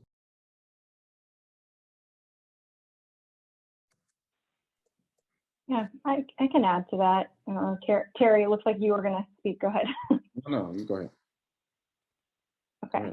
Yeah, I was just say, I think, over the course of the industry, Tyson and everyone on this call knows it well. Randall, going even back before you joined Black and Beach, oftentimes, like Chair Fletcher mentioned, you start out with a set of parameters that you're looking for, or you want to put the chargers. And then from there, you filter what's available, who's going to sign on the dotted line, who's willing to bear the cost, how many parking spaces are available, is it ADA compliant? It's a big calculus that goes into locating a charging station. However, I will say that, as we move forward, I think as we get more prolific with charging, it's going to be more and more competitive. So if there's multiple stations, just like maybe with the fueling stations of today, I think those that have those increased amenities and access and comfort will definitely, be given precedent by a driver. And I think, it's just increasingly important. And bathrooms are, of course, very important. But I think just understanding, as the BEVs get bigger batteries, there's definitely going to be an increase in range and an increase in adventure. And so we're going to need to have bathrooms to stop at. So that is definitely a precursor and absolutely fundamental. But the utility piece is also, and unfortunately, sometimes they don't converge. So we're definitely doing our best to continue to increase the user experience. And I think that is going to be top of mind for companies like Shell and others. And of course, the policymakers. Terry, I don't know if you wanted to add to that. But.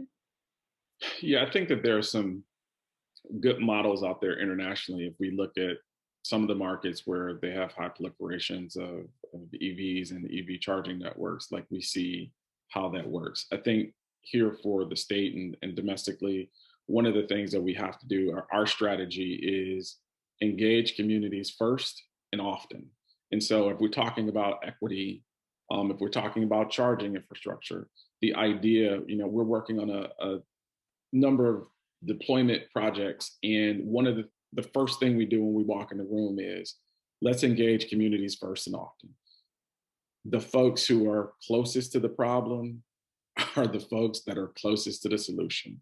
So if a community needs, the way that we think about charging, I think, in my opinion, will be very different. Right now, we're looking at it through the fossil fuel lens, but as we progress and the ecosystem begins to mature, I think that charging will be seen in a very different way. For those folks who are living in single family homes, obviously, when you leave your home in the morning, you have a full charge. For those folks who are in multifamily properties or multifamily units, the idea is that we will need to place charging hubs that have amenities in and around those. And doing some of the research, one of the things that I found to be very interesting was there was a large cross-section of folks who did not like going to gas stations. Safety, all of these other things that come into play. Those same things, if we continue to look at the EV infrastructure through that same model, will come into play, but there's opportunities to create another approach that I think will be a lot better for folks. It's so important, Terry, what you mentioned. The me research won't solve the problem. We have to reach into the communities and get the answers that the community needs to help solve the problems. Thanks. Wonderful. Well, thank you, everyone. Thank you so much, Madison, for facilitating that Q&A. And thank you so much to the panel for all of your amazing words today and for all of your thoughts. It was a great discussion. And hopefully next time we do it, we can be in the same room together and have a happy hour after we're done. What I'd like to do now is re-invite my colleague, Josh Boone, and all the rest of you can drop off. Terrific panel discussion. Thank you to all the panelists, and thank you, Mooney and Madison on the Veloz team for facilitating that discussion. We're certainly making good progress, but more progress is needed towards the 2035 goal, and the panel discussion we just had demonstrated that nicely. Now, I know the tendency is to turn off your audio, check out, send an email, or run an errand at this point in the program, but don't go anywhere, because up next we have a special guest coming to you live for a live appearance. Ione, who is an LA-based songwriter and musician, will be joining us just after the break to give us a musical performance.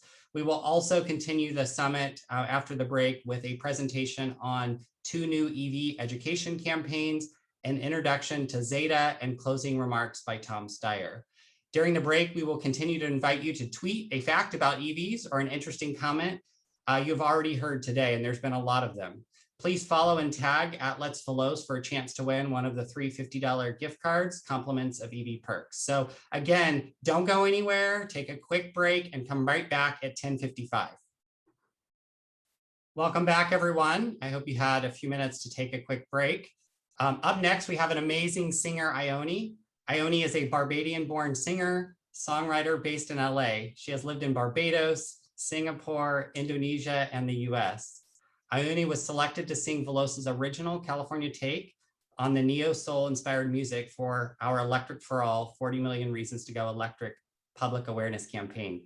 The goal of the campaign is to inspire and empower Californians to join the electric car revolution. V Magazine wrote that Ione is destined to hit superstar levels, and Veloz hopes that the campaign will help her get there. Welcome, Ione. Hi. Hi. How are you? I'm doing wonderful. We would love to hear a little bit about your story, and then of course hear you sing. Sure. So I'm currently living in LA. I'm studying at USC School of Music. I'm in my final semester. And I moved out here to pursue songwriting and to pursue artistry. I grew up moving around, as you mentioned, and I've learned a lot about activism and just being present and being global minded and thinking about myself as a global citizen. So I'm super excited to be a part of this campaign and to sing the song that is for such a good cause and something that really aligns with my values. So yeah. Wonderful. Well, I'm going to give you the virtual stage and have at it. I'll just sing a few seconds of the campaign. Well, the bakers and the doctors, the lawyers and the rock stars, the teachers and the preachers and the people in the bleachers, every Californian has a reason to go electric. Thank you. Wonderful, amazing, Ione. Thank you so much for being part of our campaign and spending a few moments with us today. I think I'll be singing that song all day long and all week. It's very catchy. Yeah. Well, thank you again for joining us, and to our guest out there, we hope you enjoyed our special guest, Ione, and that you will continue to promote the song, promote the campaign, and follow Ione on social media and all of her new tracks. I understand you have a brand new music track. Yes, I do. I recently released a single called The Patriots, which is kind of just reflecting on where we are in this country and in this time after, months of the pandemic. And yeah, just trying to create a call to action for people to really consider how we can band together and address the issues that we're facing. And definitely climate change is one of them. And I think that this entire campaign has just aligned really beautifully. They actually launched on the same day, both the single and this campaign. So I'm just really happy to be involved, and I hope that these messages can resonate with people. Wonderful. Well, thank you so much for your time joining us today. I hope you have a good rest of the day. Of course. Fight on, Take care. Bye, Ione. Bye. Okay, next up, we've got Lisa Kilodikis, who is Veloz's program director, and she will share the Electric for All 40 Million Reasons to Go Electric campaign. Veloz is known for our unique educational awareness campaigns, from breaking through the noise with creative storytelling, bringing broader audience awareness and education to EVs, busting myths, and driving results. From our first campaign in 2018 called Opposites Attract to kicking gas in 2019 with Arnold Schwarzenegger, and running now is our 40 Million Reasons to Go Electric campaign with Mark Ruffalo, Chloe Bennett, and a group of engaged local superheroes. The campaign aims to bring the superhero out in everyone, highlight key EV benefits, and really drive results. These have not only been big hits, but they've also driven real world impact results. Lisa will share insights learned on our most recent campaign that was launched in January this year. Welcome, Lisa. Thanks, Josh, and thank you. Nice to be here with everyone today. I'm sorry I can't see you, but I look forward to seeing you hopefully later this year at a future time. So I'm going to share my screen, so bear with me as I pull up my presentation. Okay, thank you. So as you know, Veloz leads a number of programs and initiatives to help overcome the barriers to transportation electrification, with one of the largest barriers being consumer awareness and consideration of electric cars. To overcome this barrier, Veloz has launched a number of initiatives and statewide campaigns to inspire Californians to drive electric. We've had great success with our 2018 campaign, Opposites Attract, and of course, our 2019 campaign, Kicking Gas with Arnold Schwarzenegger. So today I'm thrilled to talk about our latest Electric for All campaign, 40 Million Reasons to Go Electric, that was launched in January after many delays due to COVID and political unrest.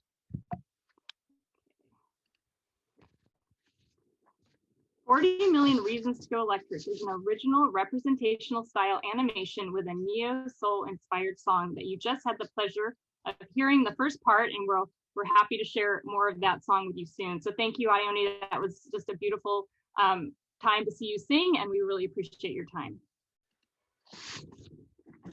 Compared to our 2019 Kicking Gas campaign, 40 Million Reasons to Go Electric is positioned to drive more engagement with consumers, as well as provide a deeper understanding of the benefits of electric cars. These higher quality leads should result in a higher number of manufacturer button clicks, a key metric for success for our campaign. We had a $2 million budget going into this campaign that included about $1 million for production and $1 million for our media buy. The media flight started on January 27th and will run for 6 months, so through the end of July. The paid media plan uses a digital strategy to drive our key metrics, including ads on Facebook and Instagram, Google keyword search, banner ads, videos, and native ads. Native ads, I learned this last year, are a new, deeper approach to content marketing, which take consumers to deeper content on the Electric for All website. The target audience for our paid campaign is in-market car shoppers that are also environmentally conscious, along with those living in zip codes identified as priority populations, also known as low income and disadvantaged communities, with 35% of the media budget specifically targeting this group. In addition to paid media, the campaign relies on a 360-degree approach to raising awareness that includes earned media, organic, unpaid, social media.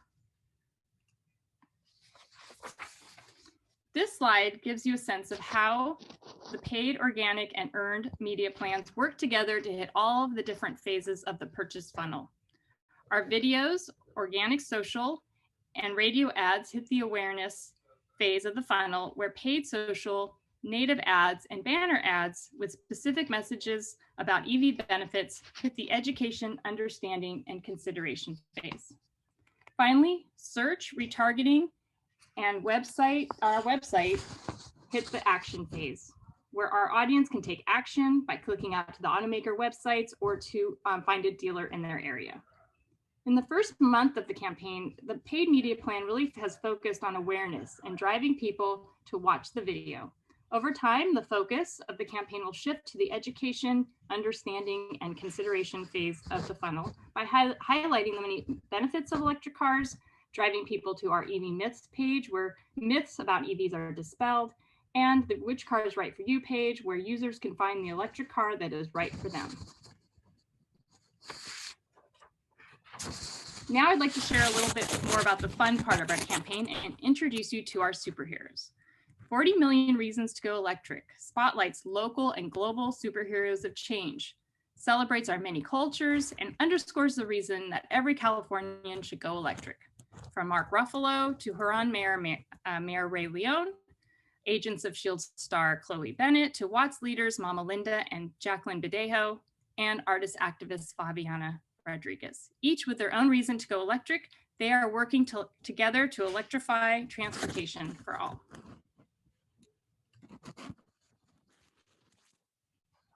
These superheroes tell their stories, their electric car stories, in this original representational style animation with the neo-soul inspired song. In addition to the long form hero video that is about 2.5 minutes long, we have 7 15-second cut downs, including one in Spanish that is complemented with Spanish display ads, and our Electric for All website that is also available in Spanish.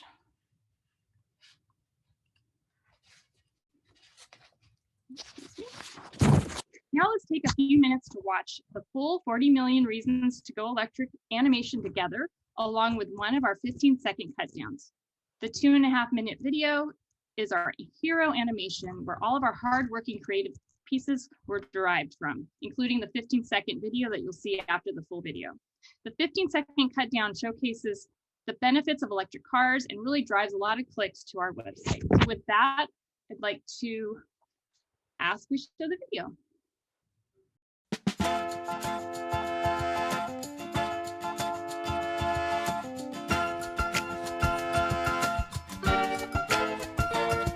The bakers and the doctors, the lawyers and the rock stars, the teachers and the preachers and the people in the bleachers. Every Californian has a reason to go electric. Mark fights against pollution, and he drives a clean solution. An activist, he fights to make a difference. He's a superhero with a reason to go electric.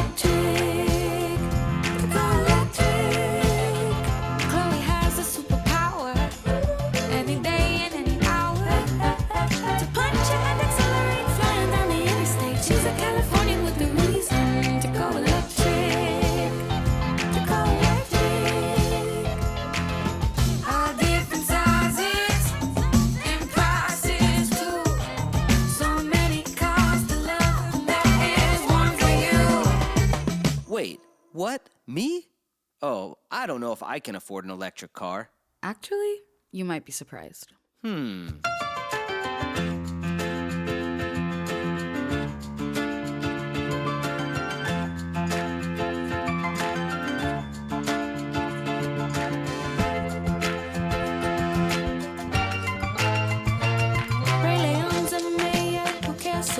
He set up the green light that us. He likes putting zero drives like a superhero. He's a Californian with a reason to go electric. Mama Linda and Miss Jackie on clean air that comes with EVs. So they do electric car events for Watts and all its residents, sharing with them all the good reasons to go electric. To go electric. Fabiana is an artist, wants environmental justice. With clean air all across the state from Fresno to the Golden Gate. 6, 11, 20 more reasons now, including pets and all 4 seasons. Everybody's got a good reason to go electric. Yes, there's 40 million good reasons to go electric. Find the electric car, truck, SUV, or minivan that's right for you at electricforall.org. There are 40 million reasons to go electric, including amazing new cars, trucks, minivans, and SUVs to fit every lifestyle and every budget. Find the one that's right for you at electricforall.org. Wonderful. Well, I hope you all enjoyed that. And if you haven't seen it already, I'm excited that some of you might have seen it for the first time. So I'm going to share my screen again and get us back to the presentation here. Okay, so we have been doing this for about a month. So now we'd like to share some of the results we have so far. So here are the combined results of the organic, social posts, and paid media ads through March 8th. We've also partnered with our global and local superheroes to help amplify the campaign through their social media channels, as well as a lot of you, our partners. So we want to thank you for everyone who has helped us amplify the campaign and have shared it. We really appreciate your help getting the word out, and we look forward to continuing to work with you as we continue to refresh the creative and create new programs to really expand the campaign. So here you can see that we've had over 16 million impressions, 2.6 million video views, and over 315 people have listened to our radio ads. This has led to over 70,000 visits to our website and 11,000 automaker leads. These automaker leads are a key metric for success of our campaign. With 1 month worth of data and with anticipated optimizations, we expect to meet or exceed some of the key metrics relative to the 2019 Kicking Gas campaign. The earned media strategy has generated coverage in local, state, and national media outlets that cover topics from clean tech and EV news to entertainment. Here you can see the results to date of our earned media strategy. We've had 47 pieces of coverage with 443 million readership and 640,000 press and media views. Here are a few examples of 2 stories that featured our superhero, Mayor Ray Leone, talking on to Univision in Sacramento, and our superheroes, Mama Linda and Miss Jackie, telling their story on the local news station KTLA in Los Angeles. And I just want to share a few other examples of where you might see our ads in your everyday life. Maybe you've seen them already. So we have some of our ads on connected TV placements. We also have 15, 30, and 60-second spots on radio. Here's an example of our native advertising that drives more engagement with content on the electricforall.org website. Specifically, we send people to the Which Cars Right page and the EV Myth page. Here are examples of display ads. So as our target audience is browsing their websites and looking for content, they might see our ads on those websites, like the LA Times, for example. And then this just shows some examples of our paid and organic social media ads. And then we're really excited that some of our celebrity superheroes, they posted on their social media, which got a lot of amplification and coverage. And then their relationships with people like Ryan Reynolds and the Russo brothers also significantly helped us to expand our reach.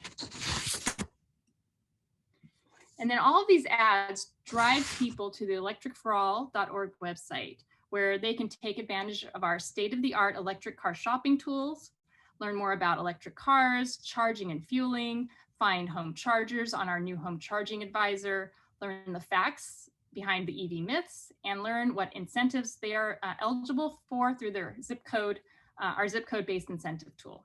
The end goal is for them to click out to the automaker and dealer websites to schedule a test drive and to take the next steps towards an actual purchase or lease of an electric car. So before I sign off, I'd like to also share some of the initial results of some research we've been conducting as part of the campaign. We hired a research team to survey a small sample of the California population to understand EV barriers, purchase decisions, and to measure the impact of our campaign in 2 areas: priority populations, those considered disadvantaged communities or based on their zip code, and the general population. The research project is being deployed in 2 phases. Here are some of the key findings from phase 1. 54% of the priority populations and 54% of the priority population and 55% of the general population see an EV as a viable choice for their next vehicle. This is considered a great response and really bodes well for our goals and the EV industry. Californians at both upper and lower income levels aren't as familiar as they could be with the range of prices and body styles available in EVs. This data point reinforces the need for awareness campaigns to help educate all Californians about the broad range of electric cars available for all lifestyles. And one of the values of this campaign is that it is brand inclusive and showcases just some of the 66 makes and models that are all found on the electricforall.org website. also found that lower income respondents placed a high value on the economic benefits of driving EVs, while other respondents placed a high value on the environmental and lifestyle aspect of driving an EV. This reinforces the need to promote the economic benefits to priority populations. These initial results show that our campaign is headed in the right direction and that the messages we built into the campaign are on target with what the research is telling us. The phase 2 post-campaign results will be available soon, and we look forward to sharing those with you when they are available. So as I end my presentation, I want to say that if you've already shared our campaign, thank you, and please continue to do so. And if you haven't, we hope that you will share it far and wide. We will also be doing some promotions and new efforts throughout April to coincide with Earth Day, and we hope to work with you and our members to help roll this new promotion out. We'll have more information soon. If you have any questions about the campaign or you want to help us amplify our work, please feel free to send me an email and I can help answer your questions. And now with that, I'd like to introduce Natasha Contreras.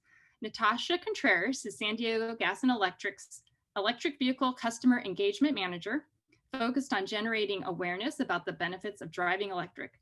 She will introduce you to San Diego Gas and Electric's new outreach campaign and share the insights behind the new Love Electric campaign. So welcome, Natasha. It's great to see you, and I will turn it over to you. Thank you, Lisa, and good morning, everyone.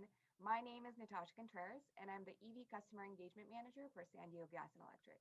I'm excited to be here this morning to tell you about our upcoming awareness campaign for electric vehicles. And I do have a couple of slides, so bear with me for just a second.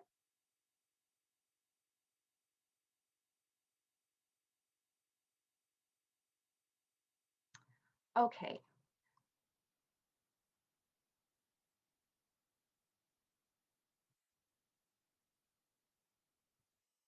So I know that the majority of the audience that has joined this event today already knows the time for EVs is now.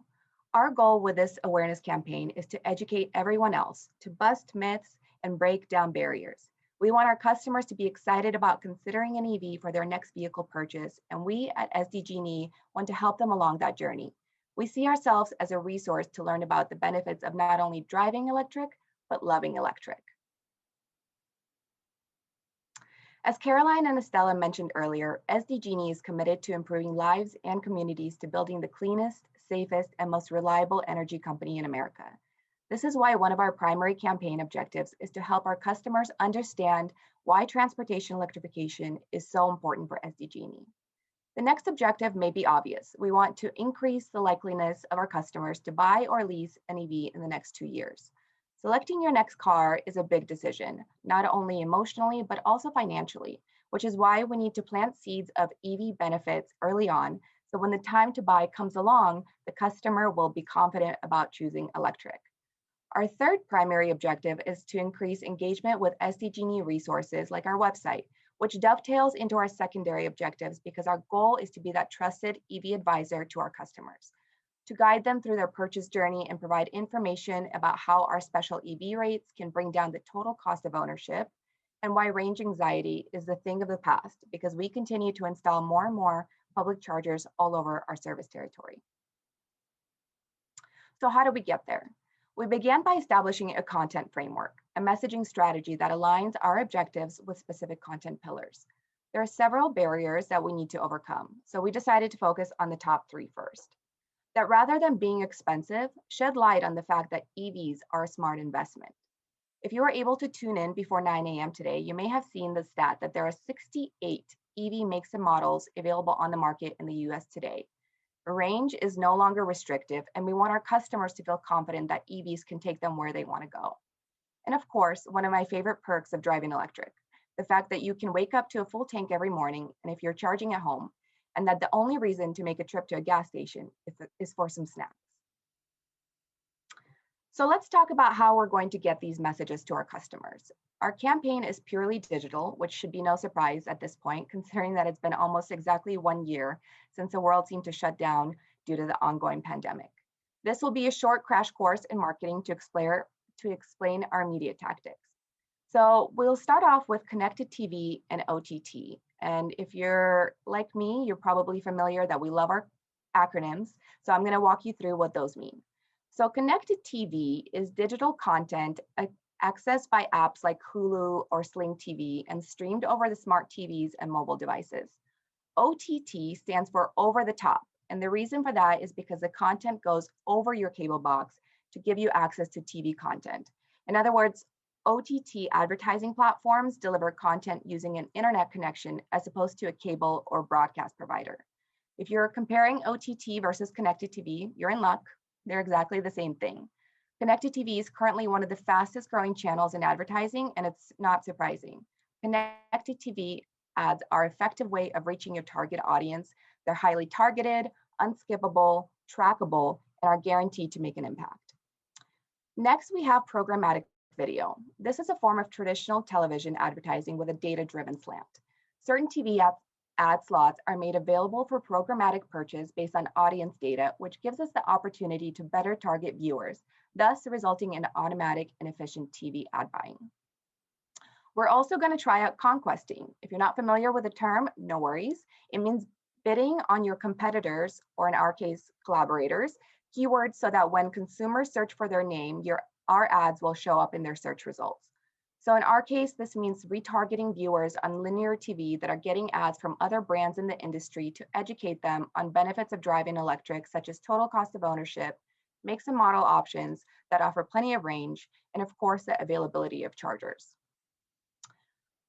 Audience discovery is perhaps the most important element of messaging, is knowing who you're speaking to. Audience discovery helps marketers make better decisions about their digital initiatives and provides consumers with more relevant messaging.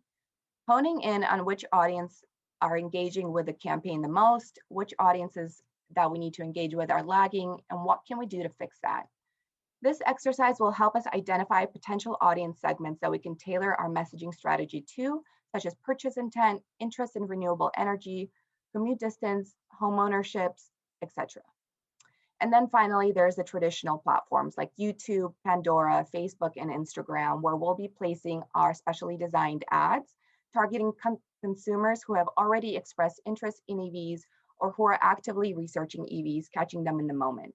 This allows the opportunity to reach the key personas most interested in clean transportation. So now let's bring it all together. Here are just a few examples of the ads our customers will begin seeing on March 15th. Accessibility is key. So we picked imagery that's relatable and added a few fun taglines that are hopefully attention grabbing, but also deliver some facts and bust some myths. So messaging like, what's a gas station? Or more than 2,000 places to charge. Oh, including your driveway. There's 80% of EV drivers charge at home. And again, this highlights our content pillar that charging is more convenient than ever. Gas cars are high maintenance, 70% higher than EVs. Save 30% on maintenance costs when you purchase an EV because they're a smart investment. You could drive 200 miles, but can you hold it that long? I know I can't.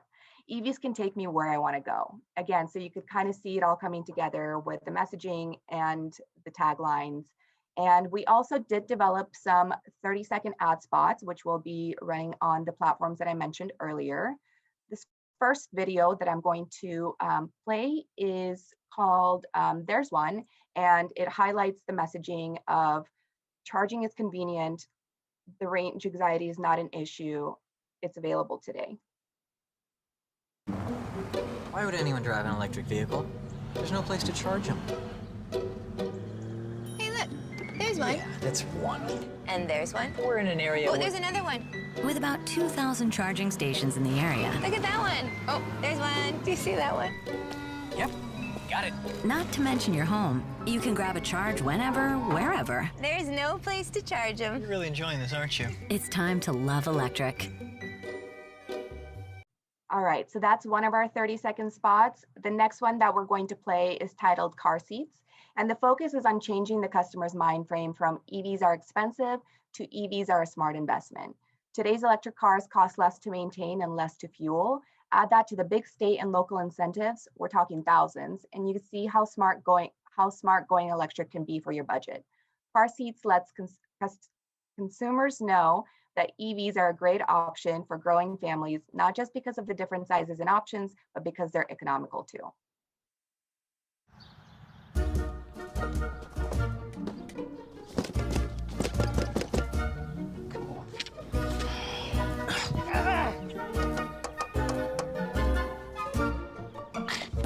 electric vehicle, and you'll save thousands in incentives and tax credits. Yeah. Good job, Daddy. Thank you, Mommy. Which can help a lot. It's time to love electric. So that was my presentation. Let me share one more slide just to make sure that everybody has my contact information. Always happy to talk more about our campaign or answer any questions. Feel free to email me directly and to connect and to share our Love Electric ads. Thank you, everyone.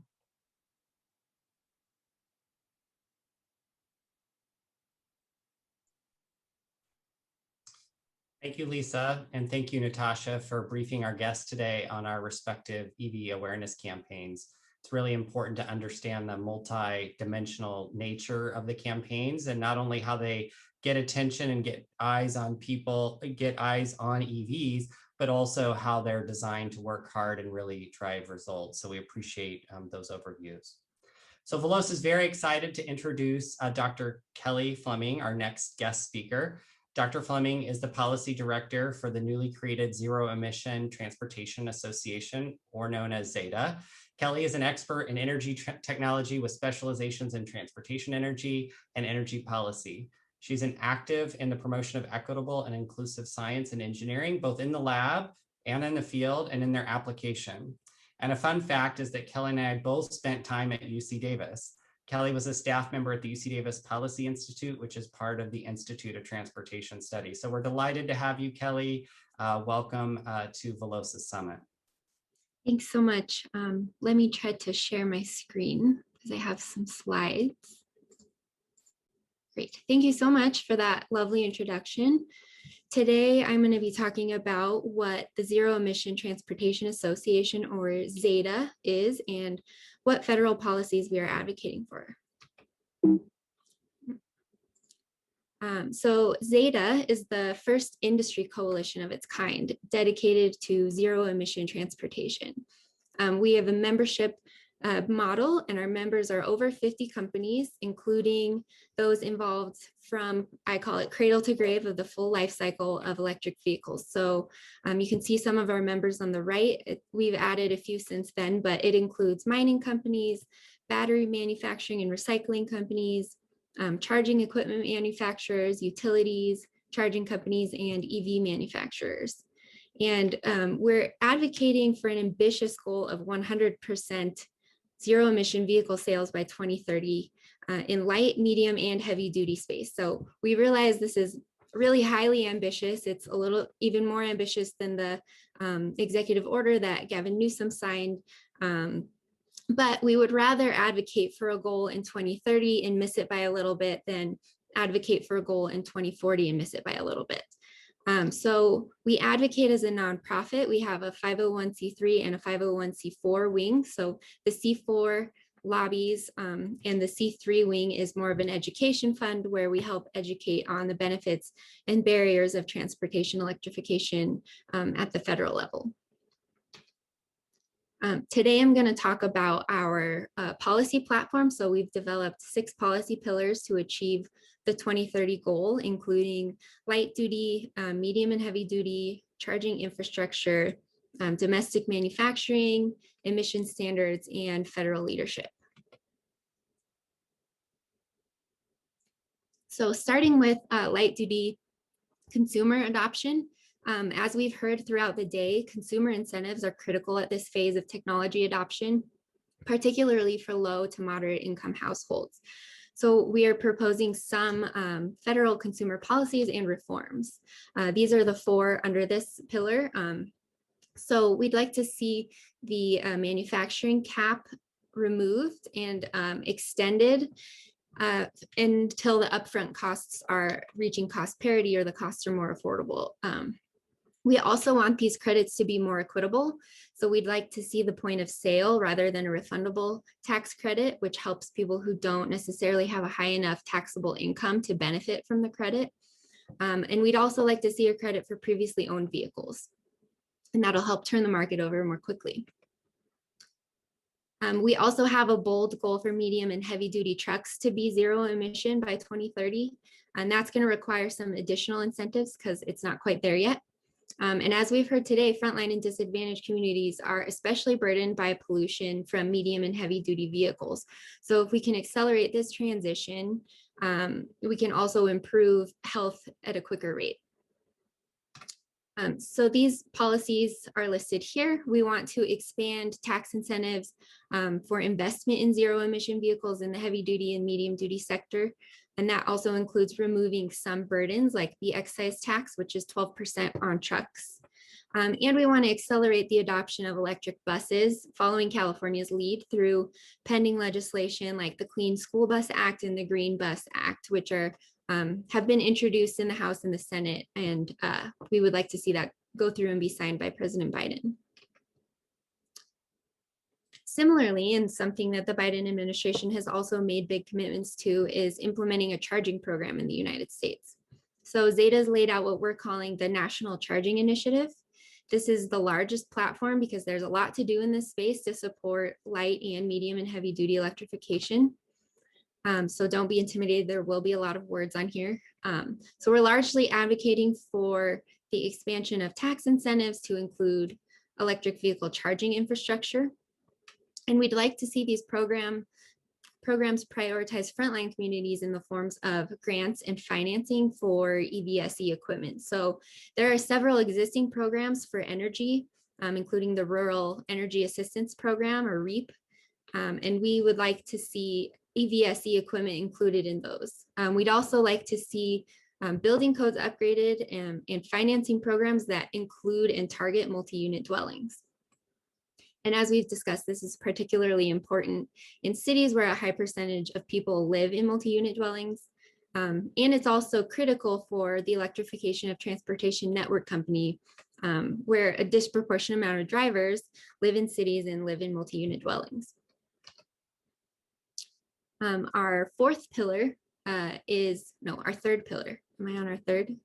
Fourth is to encourage American-made electric vehicles, which will create good paying jobs in the United States.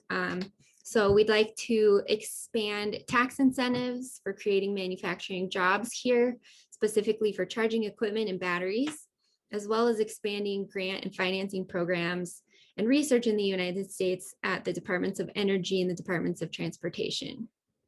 So some of that's modeled on like the solar investment tax credit, or the ITC as you'll hear it called. And we'd like to see that about 10% for companies that invest here. Our fifth pillar now is to tighten up emission standards programs. So as you know, the fuel efficiency standards were rolled back under the Trump administration. We'd like to see those reinstated at least to the CAFE levels or stricter, and then increase those to a point that will allow for 2030 electrification. We'd also like to see a clean fuel standard that includes electrification rather than the current renewable fuel standard. And there's a backlog of applications for these, and we'd like to see those be pushed through to help accelerate some of this electrification.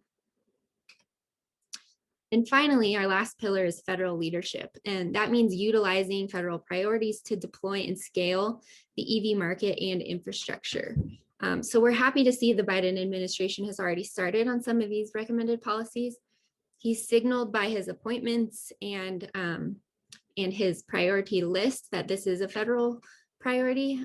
He's created transportation directors, and full disclosure, my old supervisor at UC Davis is leading this in the Council of Environmental Quality. So we're really happy to see that. I trust him to lead.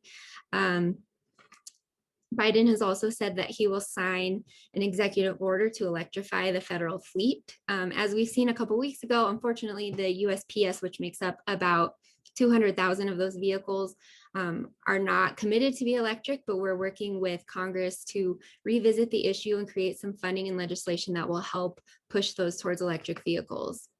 And we'd also like to see new federal capital projects require EV charging and federal rental programs that require EV use.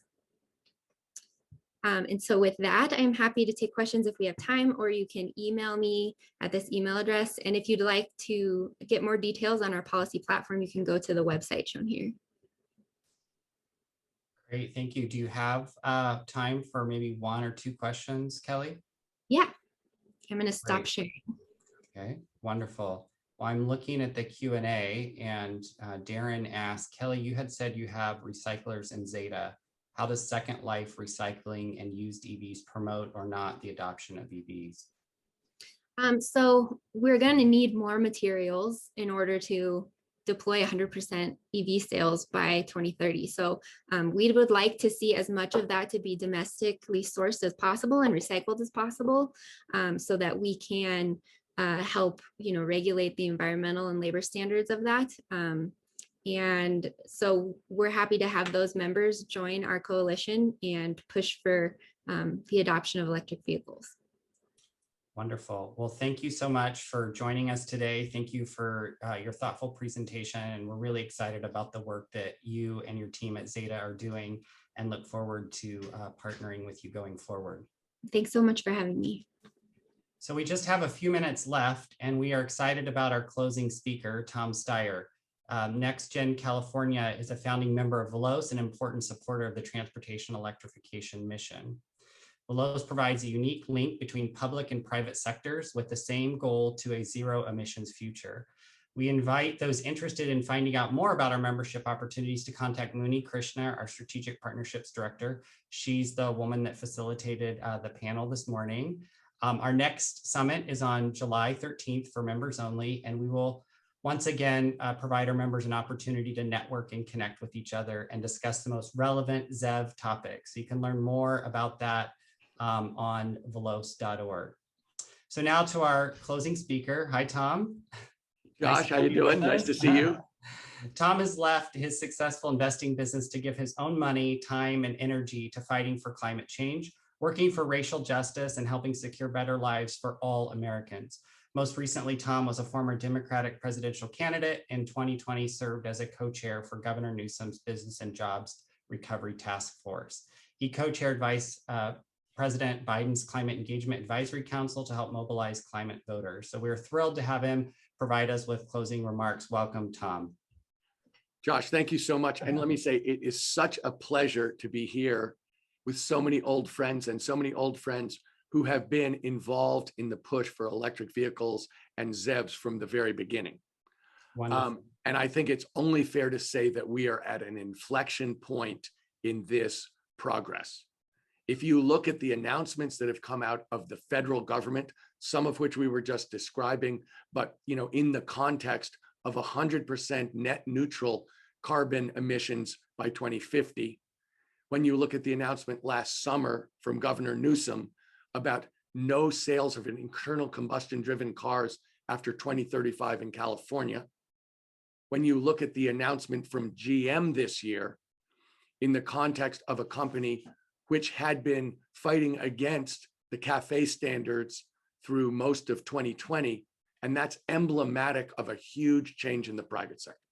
And I'm not even talking about the announcements that have come out of the financial sector, out of huge banks, out of the investment companies that are rushing to get into the stream of the trillions of dollars that are going to be necessary to create not just the electric vehicle infrastructure, but the whole sustainability infrastructure that this country, this state, and this world need going forward. So this is the inflection point. And as someone who's been working on this for well over a decade, it's really different. But there's an old saying from my investment days, which is this: strategy is easy, execution is hard. And we've moved from the advocacy point about strategy to actually executing a world that's 100% ZEVs. And that is a disruptive situation. That is not a marginal change. When we look at the number of cars that have to change, you understand this is an inflection point. GM is saying there'll be 100% clean vehicles. Last year, less than 1% of the vehicles they sold were electric vehicles. So we're seeing something that's going to be a real transformation, where we're going to have to pull together at every level to make this happen, where there are many, many tasks to be done. I mean, of course, we're all going to be looking at President Biden's clean infrastructure bill coming out in the second quarter of 2021.